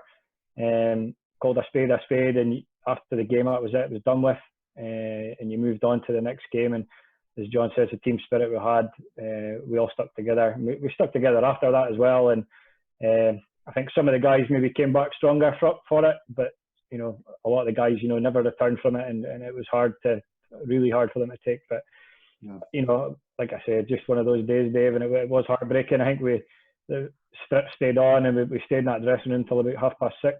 And then, as John says, we kind of made our way up to the commercial, and then we all still went out for a few beers together after the tears had dried, as you said. Dave, Came very close to winning that championship, and of course, I take it you know that the Highland League Championship trophy was in the back of the boot of Secretary John Grant's car. And when Cove got that equaliser, John stayed for a while, but then latterly at the end he headed off for Kynoch Park to present the trophy to Keith. And I don't think there was anybody in the ground bar one or two of the Keith players when he got there. No, I think. Yeah. Dave, I mean, we had two, you know, the game before against Bucky, I think there was about 1,500 people there, and I think Keith were up at Fraserburgh, and I think they scored a winner in the last minute again there. Otherwise, we would have won the league. And again, against Cove, there was about 1,500, 2,000 people there, so it was packed. And yeah, just obviously made its way up north and to the fans at Keith, or the guys that were left there. Dave, just for the benefit of the younger viewers, because it's 14 years ago now, and there's people obviously tuning in, may not necessarily be fully up to speed with what happened on the day. Can you just talk us through the events of the day? You know, going into the last day of the season, where were Inverurie, where were Keith, and how the title ended up going up the road to Kynoch Park? Yeah, if I remember rightly, Locos needed to win the league or do better than Keith on the day. Locos opened the scoring, and it was 1-0 for quite a while. And then when Cove equalised, we all realised that if the scoreline stayed the same, and if Keith had won, and they did, then Keith would have won it by, as a margin of two goals or something like that on goal difference, Neil. It was a very small goal difference to win it by in the end. We were 2 points ahead going into the game, so we knew that if we won the game, we would win the league. Yeah. But I think Keith played Nairn, and we obviously played Cove. I scored actually. I scored Locos' goal, so I think it was maybe 70th minute or something like that. I'd scored, and I thought, well, you know, we've got a good chance here of going on. But just a horrible again. It was one of those days. I think the atmosphere there it stifled a lot of the guys. It was a big occasion, and I think if Paul Jarvie had been sent off against Bucky the week before, so he wasn't playing, and Parky broke his ankle against Fraserburgh 3 weeks before. So you know, that's two big players that we had that would have done well for us and who'd been steady all season. So I think there was a bit of nervousness, a bit of timidness in some of the players on the occasion. I think the occasion got to some guys, but you know, you have to kind of it's a team effort, and you all have to go together. But yeah, just goal difference, I think came down to, there wasn't a lot of goals in it, but I think we'd kind of resigned ourselves that we needed to win the game to win the league, and just to transpire that way.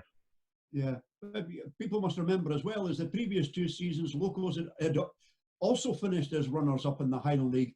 And to put things in perspective, to show how cyclical Highland League football is, in 2004, 2005, the bottom team that season were Brora Rangers.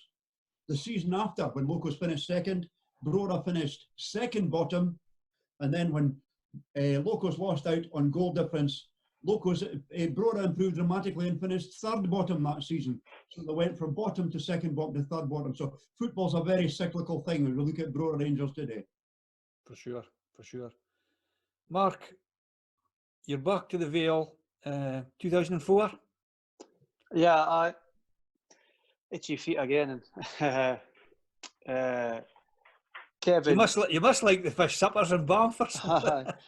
well, that year with Cove was a bit of a, I wouldn't say it was horrendous, but things weren't working that well.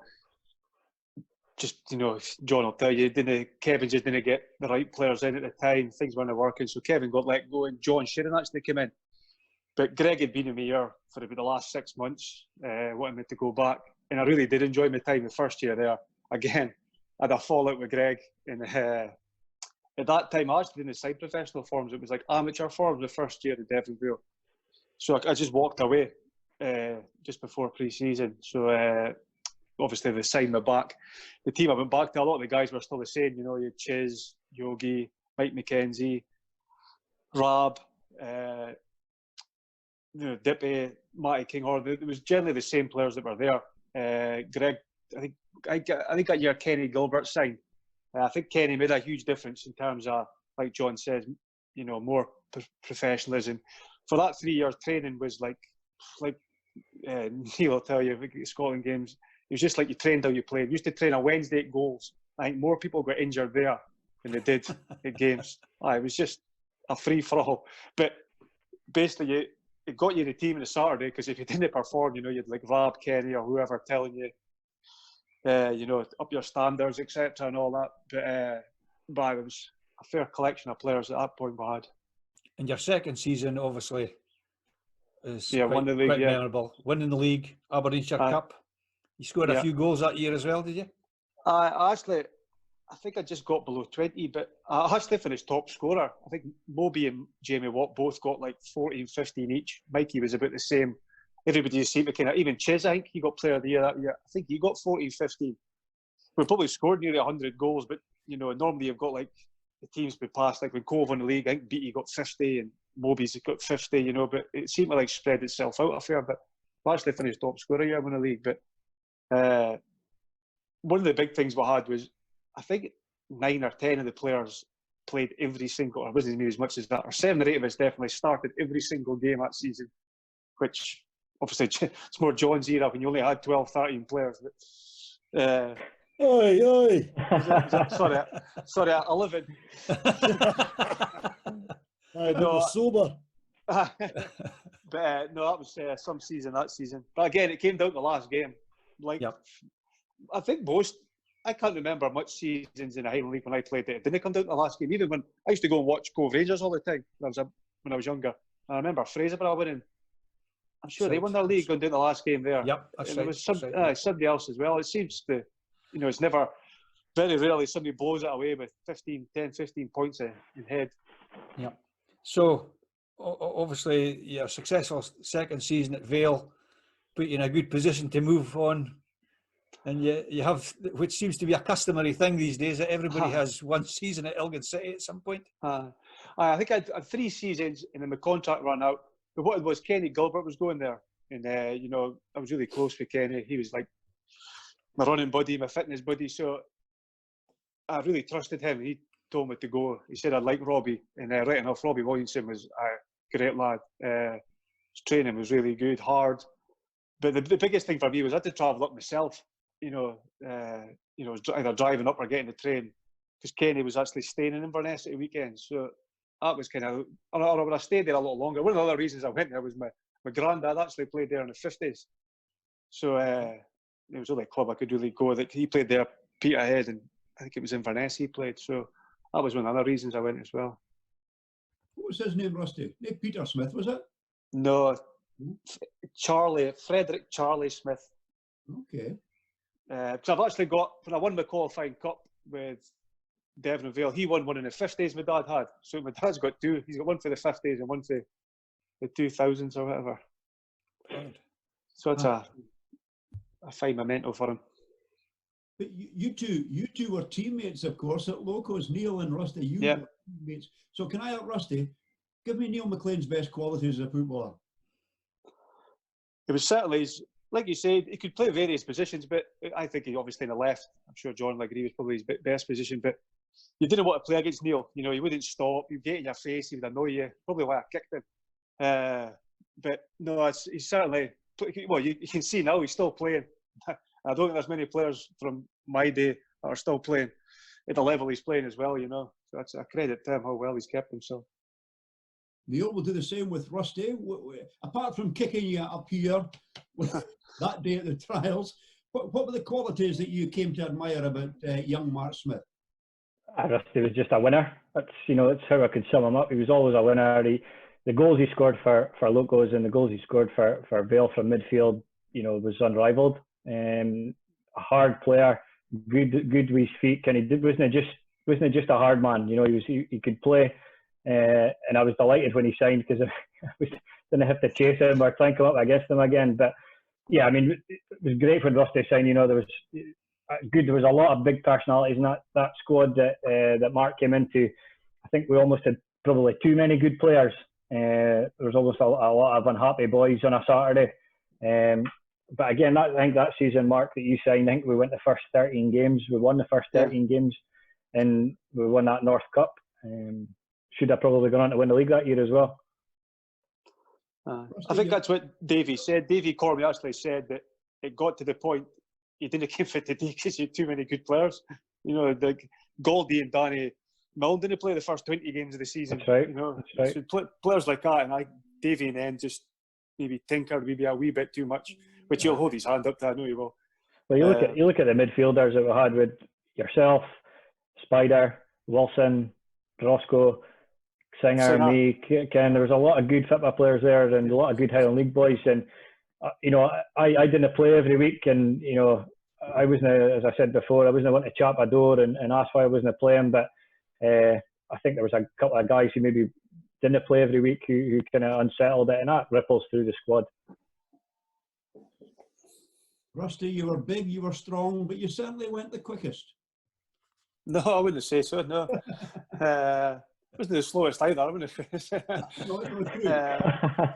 Actually, when I first played at the Vale, Greg preferred me playing right and left. I don't know if it was just through being young and fit and whatever else. But no, I wouldn't have said I was the quickest, Dave. I'll give you that. But you were a good finisher as well. I'd say, I don't know, I think I did tally up how many goals I got in the end, but I would say about 60-70% there must have been in the air. I've not got to argue with that. I remember you coming in at set pieces, very much so, at the back post a lot. I think with time at Locos, we played, I think Davey kind of played like a 3-5-2, which suited me perfect, because the other two guys, Tommy and Spider, they just sat, and I just basically, Singer got the ball, and he said he didn't look up. John will tell you, Singer's got away with words. And he says basically, big man, you hit a back post, and you'll come off like he says, you'll have a certain spot in your head every Saturday, he says, with a valve hitting you. And right enough, to this day, I've never, apart from Mike McKenzie, who basically just he didn't cross, he just shot. But Singer's crosses were unbelievable. I've never seen anybody in Highland cross a ball like Singer. So it was perfect for me signing for them and playing the way we did. You mentioned Mike McKenzie. Now, compared with Mike McKenzie, you are Usain Bolt, because Mike certainly was the quickest. No, he could still shift as well. You'd be surprised once he gets going. He didn't like to stand in his way. Ball player though, wasn't he? He was a clever player. Mikey was, without a shadow of doubt, the best player I've ever played with. I think, team-wise, Chiz would have probably been close, but Chiz couldn't pass the ball.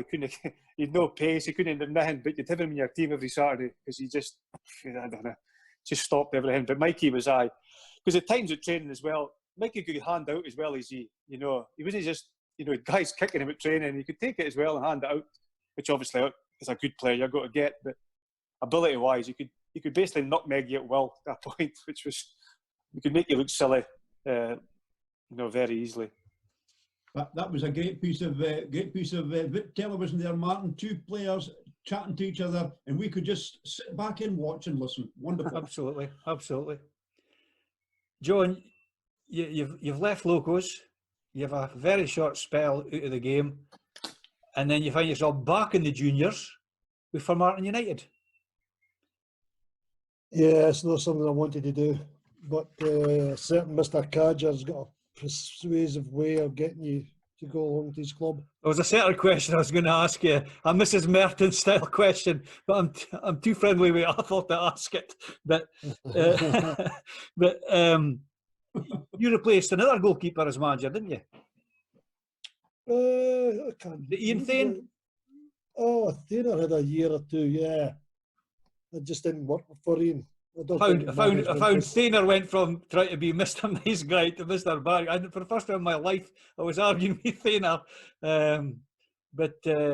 Yeah, he had a season, and then I think you came in after that. So you find yourself back in the situation again in the juniors. Yeah, but the reason I went to Formartine because I thought wanted to progress. He was very ambitious. I'm sure he still is. You can see the way that the setup is at Formartine. You know, if he had the Inverurie support, I'm sure they would be challenging for getting into the Scottish League, never mind the Highland League, because he's an ambitious man that wants to achieve things at Formartine because he played for the club, you know, right back when he played. So great setup for me, and just wish them all the best. If It's a fantastic setup at North Lodge Park, and it's very much a Highland League setup now, John, but they worked a lot during that transition phase between being a junior club and a Highland League club. There's a lot of work took place.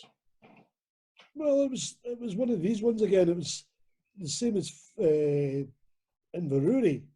They were a junior club and they didn't have the professionalism, you know, like the training gear, this and that. They would go to the shop and come with a receipt for a pair of white boots.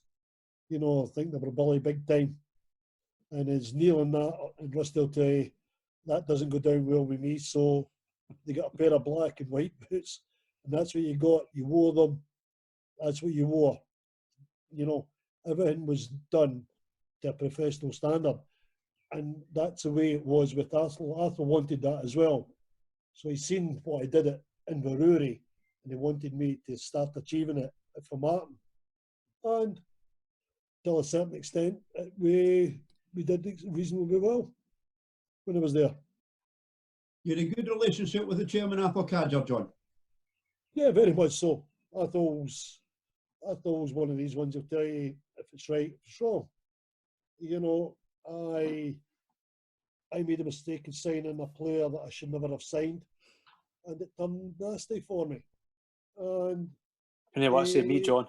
I was getting to you. But the player was a bad apple, and he turned a few heads, and he thought he was going to be come in and take over, and it turned out that he got the ear of the chairman, and it just didn't work out. I remember my first visit for an evening game at Formartine United, and it came to half time and lights were on, and I thought, these lights look green. And they were green for quite a while, and then one day they were white. And I says, how come? Did you solve the problem? I said, we were using the wrong kind of diesel in the generator. And I thought, oh. Yeah, I can confirm that that's the case. Well, you've got to remember, Formartine was a very small club out in the middle of sticks, in the middle of nowhere. And the man, Athol, put an awful lot of money when he got accepted into the Highland League. He put an awful lot of money in to get in the ground, the stands, the floodlights, everything up to a certain standard.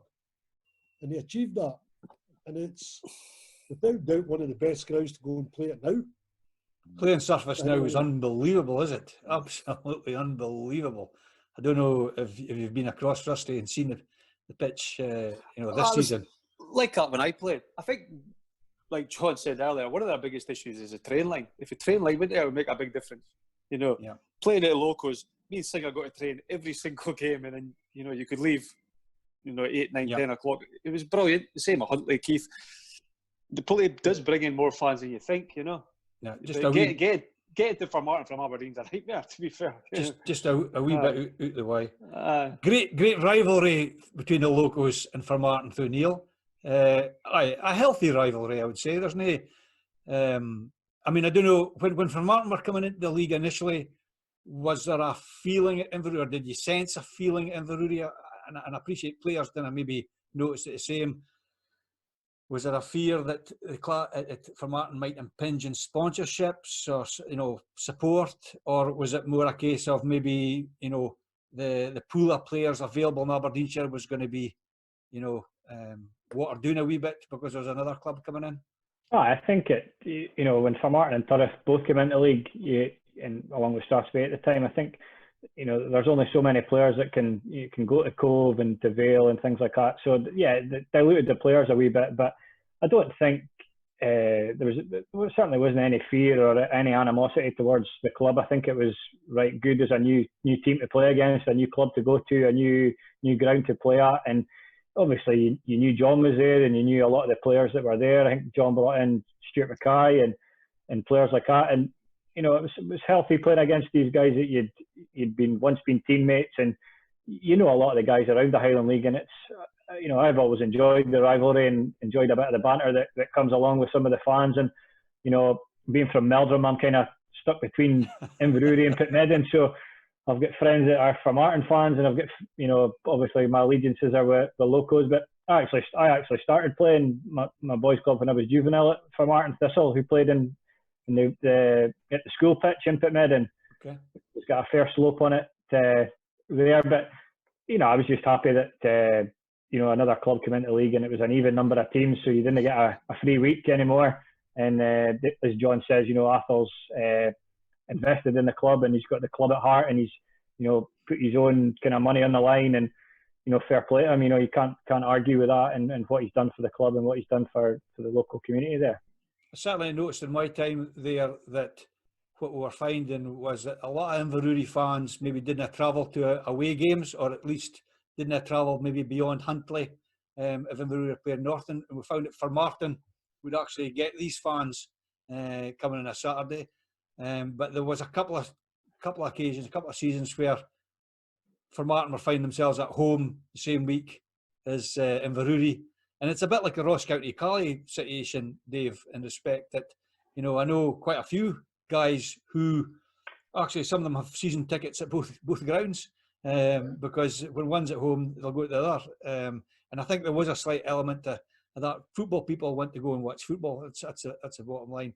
But no, I think the rivalry was a good. It was good. I mean, even like say, in my time we used to refer, because the chuffs, we used to refer to Inverurie as a tongue in cheek. We used to say that we've got noisy neighbours on Saturday. But in the same vein, the chuffs got free entry and they got a free cup of tea and a free pie at half time. So totally embraced the whole thing. It was good. It was good banter at the time. Going to another subject, do you not think when I first came up to Aberdeen, when the first team were away playing to Celtic or Rangers or something like that, the reserves always played at Pittodrie the week after, or the same weekend. So, Yep. And you should see the crowds that used to turn up at Pittodrie because they didn't travel. Yep. And I'm an advocate. If you're playing in Pittodrie in your reserve, you get, even if you go to Ibrox, you go to Parkhead, you go to wherever, Tynecastle, whatever. If you're playing as a reserve player, playing in these stadiums, you get used to playing in these stadiums. Absolutely, John. And there was always supporters there. Absolutely, 100%. In my time as a referee, when I was class 2 and refereed Premier Reserve football, Aberdeen played their games at Pittodrie. Dundee United played most of their games at Tannadice. And from a refereeing point of view, it meant you know where you were going, you know where the dressing rooms were. If there was a problem, like I say, you knew where to find Terry Scott or whatever. And that was a good experience from a match official's point of view, because on a first team day, you knew exactly where you were going and what you were doing, and you were over the course already, and you were familiar with the staff and so on and so forth. I remember Aberdeen refereeing Aberdeen Rangers at Pittodrie, and I think it was something like 4,500 at the game. Yeah, we used to get thousands because they would bring their kids along. There wouldn't be many travelling to watch the reserve team. I think what you found was it was an introduction for a lot of kids to go and watch their team. They saw them initially at Pittodrie. It was a good chance for Dad to find out if the youngster's going to be into football or no. I just don't see why the SFA wanted to change it. Well, I think it was actually, to be fair, I think it was the clubs themselves, that the coaching staff, the management wanted to be able to spread their staff a bit thinner, and so that the management team could go and watch the reserve team on the same day. Now, initially they changed it to, I remember Aberdeen always played on a Monday night. Dundee, Dead Spark, they played their games on quite often a Friday night. So it meant that managers got a chance to see more than one game over the period, but it just gradually drifted out. I mean, I don't know what reserve football or what form reserve football is going to be in the future, but certainly Peterhead hosted some of the development league games, and honest to goodness, you wouldn't even need a referee. You know, it was just a training match. I don't know who that benefited. As big as my belief, when you've got an Aberdeen reserve team going down and playing in Forfar. Yep. Why not play Pittodrie? Yep. Now your ground staff and all that is 100% better than they were way back in the although they are using Cove now, and then they will be using the new facility at West Hill, I believe. That's it. That's the intention. Still not getting the familiarity of playing in the grounds. Absolutely, absolutely. Dave. Yes. We diverse. Rusty, I was just enthralled by that. That was to hear the legendary Mr. Gardner again. It's lovely to see you, John. It really is. I just find it great to have him here, and he's no bawling and shouting at me. and I'm talking about when I was a secretary for Martin, not when I was refereeing. Rusty, we'll take you back after your season at Elgin City. You went back to Vale. That was a natural move for you, really, wasn't it? No, after Elgin, I went to the Locos. Okay. And then from Locos, I went to the Vale, and then John signed me from the Vale. Okay. I signed him on his last legs. Pretty much. Got him a sack. But eventually, you were the first. And eventually, you ended up for Martin as well. Yeah. I had 4.5 years at for Martin. It was brilliant. Yeah. I was at a Vale at the time, and I think it was kind of just the start of their financial issues, etc. And then for Martin came in for me, and they basically approached me saying that kind of, in so many words, had to go kind of idea. But I could have stayed if I wanted to. That, you know, it was never an issue. But again, I was quite pally with Richie Singer, who was obviously knew John very well. I only heard good things, so I thought I'd give it a go. Mm-hmm. Much did you pay? Singer saying good things, is he? I was going to say, how much did he pay Singer to say that? It was Christmas time, was it? Was it Christmas time you joined? Yeah, I think we played. I think Turriff was the first game. I think we got beat 5-1 or something. I scored though. You were a good signing there. But no, unfortunately, I think at that time it was very early in the rebuilding change or whatever. I think, you know, Arthur wanted things very, very quickly. That was one thing I took from him. I don't think he understood exactly how long it would take to get the team together. I don't know if John agrees with that or not, but he was ambitious. So obviously, I think it was only 3-4 months. John was maybe there, but I was there, and then Pelly came in. I'm going to jump the gun a wee bit here, guys. I'm going to steal Dave's slot and say to Neil, you know, some decent Scottish Cup runs with locals over the years. Motherwell at Harlow Park. You didn't disgrace yourself. No. Well, Dave, you had to talk Nacho through that wonder goal. No, Nacho's going to talk me through that wonder goal. Tell me all about it. The cross. Well, I think we're talking the one when you beat 32 players on the park, the linesman, the groundsman, and the guy in the pie hat. I think I beat one boy twice or something like that. But no, I mean, the locals, is, you know, John was there when locals had their first Scottish Cup game against Airdrie. It was the year before I came, but we'd always had really good Scottish Cup runs. You know, got to the fourth round a couple of times. Talking about the Motherwell game, which was brilliant, great occasion for the club. Just a pity it kept getting postponed and on and off, and we didn't get the chance to play the game on a Saturday. And then we played Ross County. I remember we played Ross County up in Dingwall. That was the year they got to the final. I think they hit the post after about 5 seconds, but straight off a kickoff, and me and Scott Buchan just looked at each other and kind of started laughing, didn't know what had hit us. But yeah, the game against Annan with a goal, it was we should have had the game dead and buried. You know, we're 3-1 up. We should have won the game, but it was just the last throw of the dice. And I said to Joe McCabe, who took the kick-off with me, I says, I'm just going to go for this and try and beat everybody and score. And he kind of looked at me, and I says, well, there's nothing to lose, so I just went for it and put it in an area, so to speak, and luckily it snuck in at the back post. Was that the goal? It was a goal of the tournament, I think, wasn't it? No, I didn't even win goal of the round. Just disgusting. I think Daniel Park had his mates voting for him. It was a goal against Martin.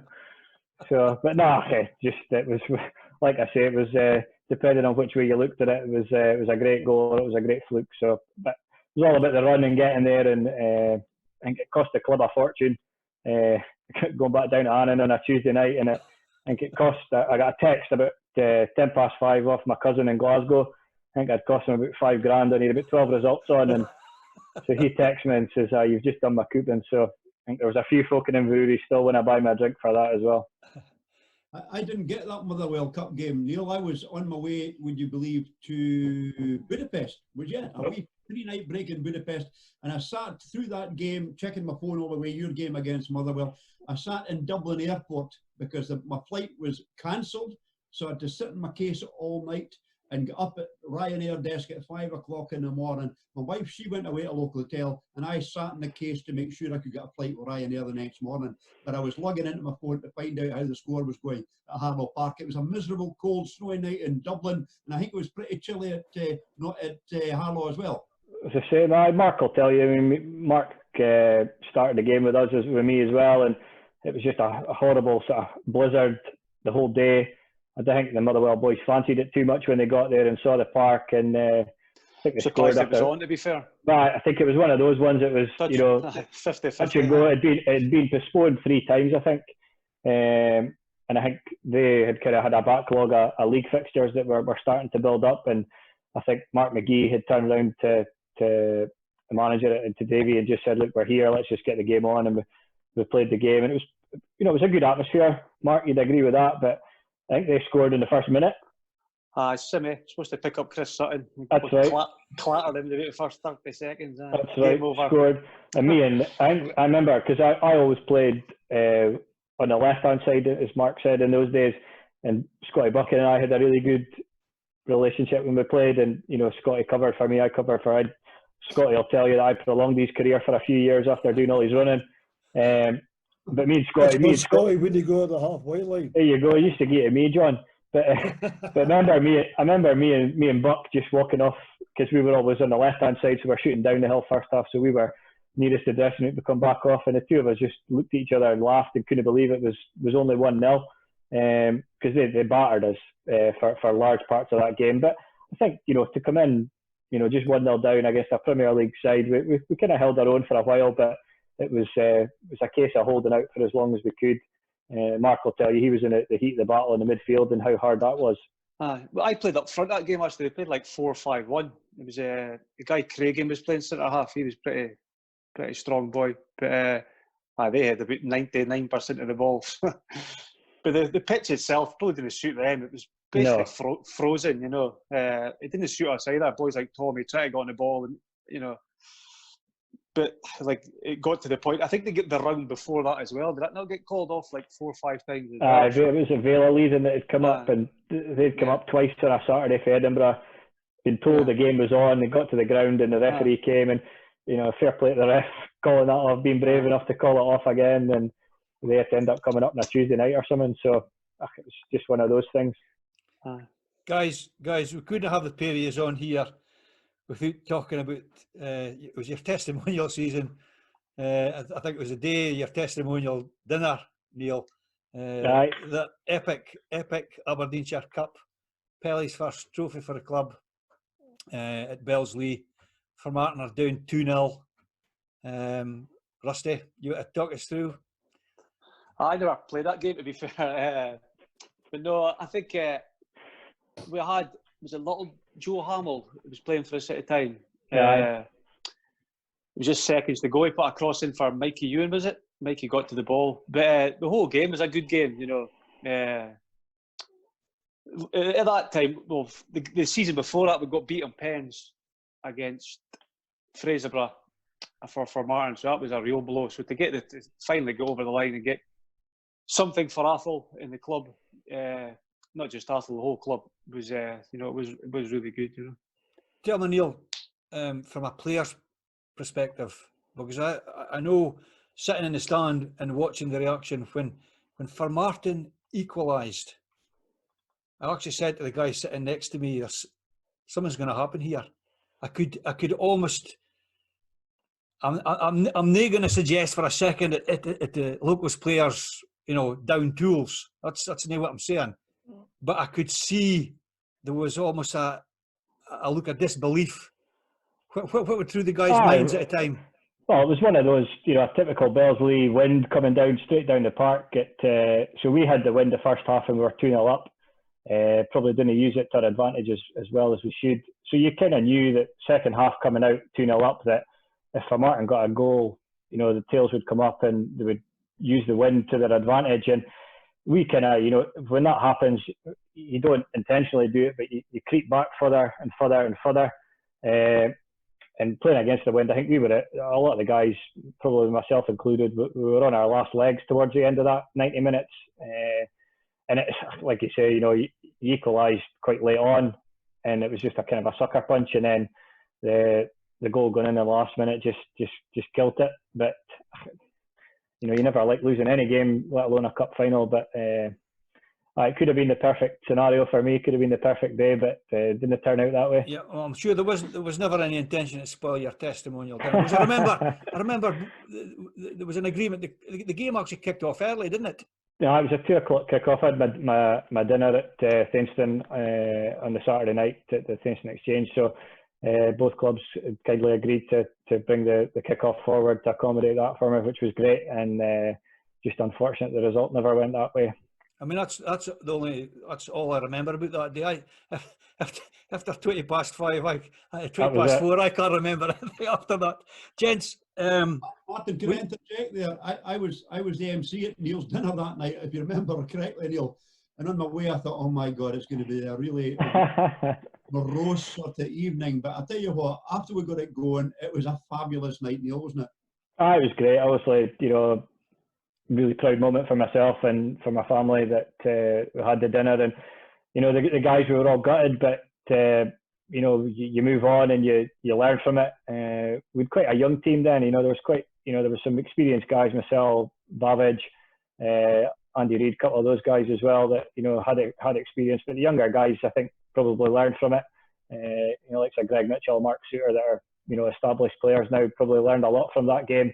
And it was just the voicemail I got off of Rusty about 6 o'clock. He to this day he says somebody took his phone, but I'm not sure I believe him. But it's one of those things, and fair play for Martin to get that first senior trophy in that evening.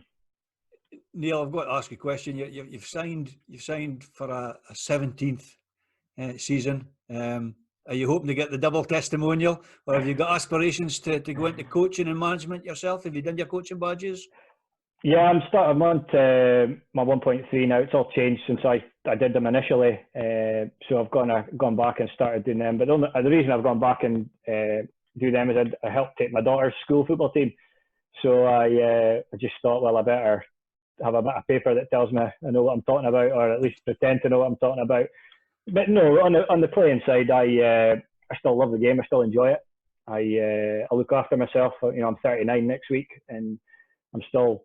I wouldn't say I'm at the front of the running pack anymore. John will probably tell you I never was, but I still enjoy it, and I think as long as I'm still enjoying it and the club want me to sign, I'll play there. You know, I could have moved a couple of times. I was close to signing for Peterhead when John Sheeran took the job, but the clubs we couldn't agree a fee or wouldn't agree a fee. But looking back, I think 17 years with one club, it's something I'm immensely proud of. And it's a great club, as a lot of the guys have said there at all the Highland League clubs, and yourself at Peterhead, Martin. There's so many guys behind the scenes that don't get any credit and don't, they do it for the love of the game, love of the club. And it's just, I love playing for Locos, enjoy it. The guys that are there coming through, the youngsters that are coming through, they kind of maybe look up to me a wee bit, and you see how much effort I put into myself, into the game, and hopefully if there's one or two guys who learn some good habits from me, then it's time well spent at the club. Well, Neil, I have to say, I think you're a great ambassador for the club, and it's been a real pleasure having you on the show. Likewise, John, good to catch up with you. Once again, lots more stories to be told, I'm sure. Rusty, you're looking pretty well, I have to say, for being retired for the game. You're obviously playing squash or something. Maybe no right just now, but you're all looking in pretty good health. Dave, this week's heat scratcher. It's getting dark out there, Martin. It's even getting dark in Fordyce. I think we're over the 2 hours. We set ourselves a target of an hour and a half. We've only overrun by half an hour. But what we say to everybody out there is, guys, you didn't have to watch a show from start to finish. There is a pause button on your phone, so you can go back to it and watch it in installments. The beers run dry. Anyway, Martin, the heat scratcher this week is actually, because we've got two ex-Elgin players here tonight, we've got Rusty and we've got Neil, it's almost aligned to last week's question. And in fact, it is. Last week's question was about the great late Woolley Grant and being all his goals at Elgin City, 248 in 8 seasons. Woolley was there for 8 years, and there was only one season he wasn't the top scorer at Borough Briggs. Can all you good people out there possibly name me the man who was the top scorer the year that Woolley wasn't? So the one season Woolley Grant wasn't top scorer when he was at Borough Briggs, name me the top scorer that year. And if you can do that, send it on Twitter at Up the Dooney, just put in Northern Lights, and it comes up at Up the Dooney. And we'll look forward to finding out who the winner is of that one. Actually, tonight's winner, Brian Nish, wins a walk up the Dooney. And it's not far for him to go. Brian, I'm sure you appreciate that. For you guys that don't know, the Dooney is a beauty spot in Rothes, our hometown, Martin, isn't that right? That's correct, and I would think it would be well walked just now. I would think takes you up round past the golf course as it is now, and I would imagine it's been used pretty well just now. So that's the relevance there. And come on, Elgin City fans of old, there's a distinct lack of contributions from you guys. Founder members of the Highland League, if I'm right in saying. So there must be Elgin City fans out there in the woodwork. You do get Wi-Fi in Elgin, so you must be able to watch a show.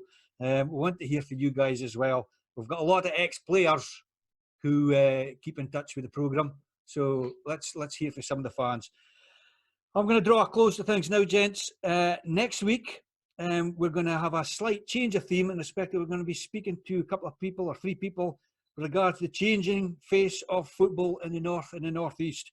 We'll have one guest who has first-hand knowledge of the SHFL and SFA rules and regulations as far as pyramid system, etc. is concerned. We'll have one guest whose club who have already aspired to get greater things from the Highland League, and we'll have one guest whose club are about to embark on the road to hopefully greater things in the Aberdeenshire FA and perhaps maybe in the future the Highland League.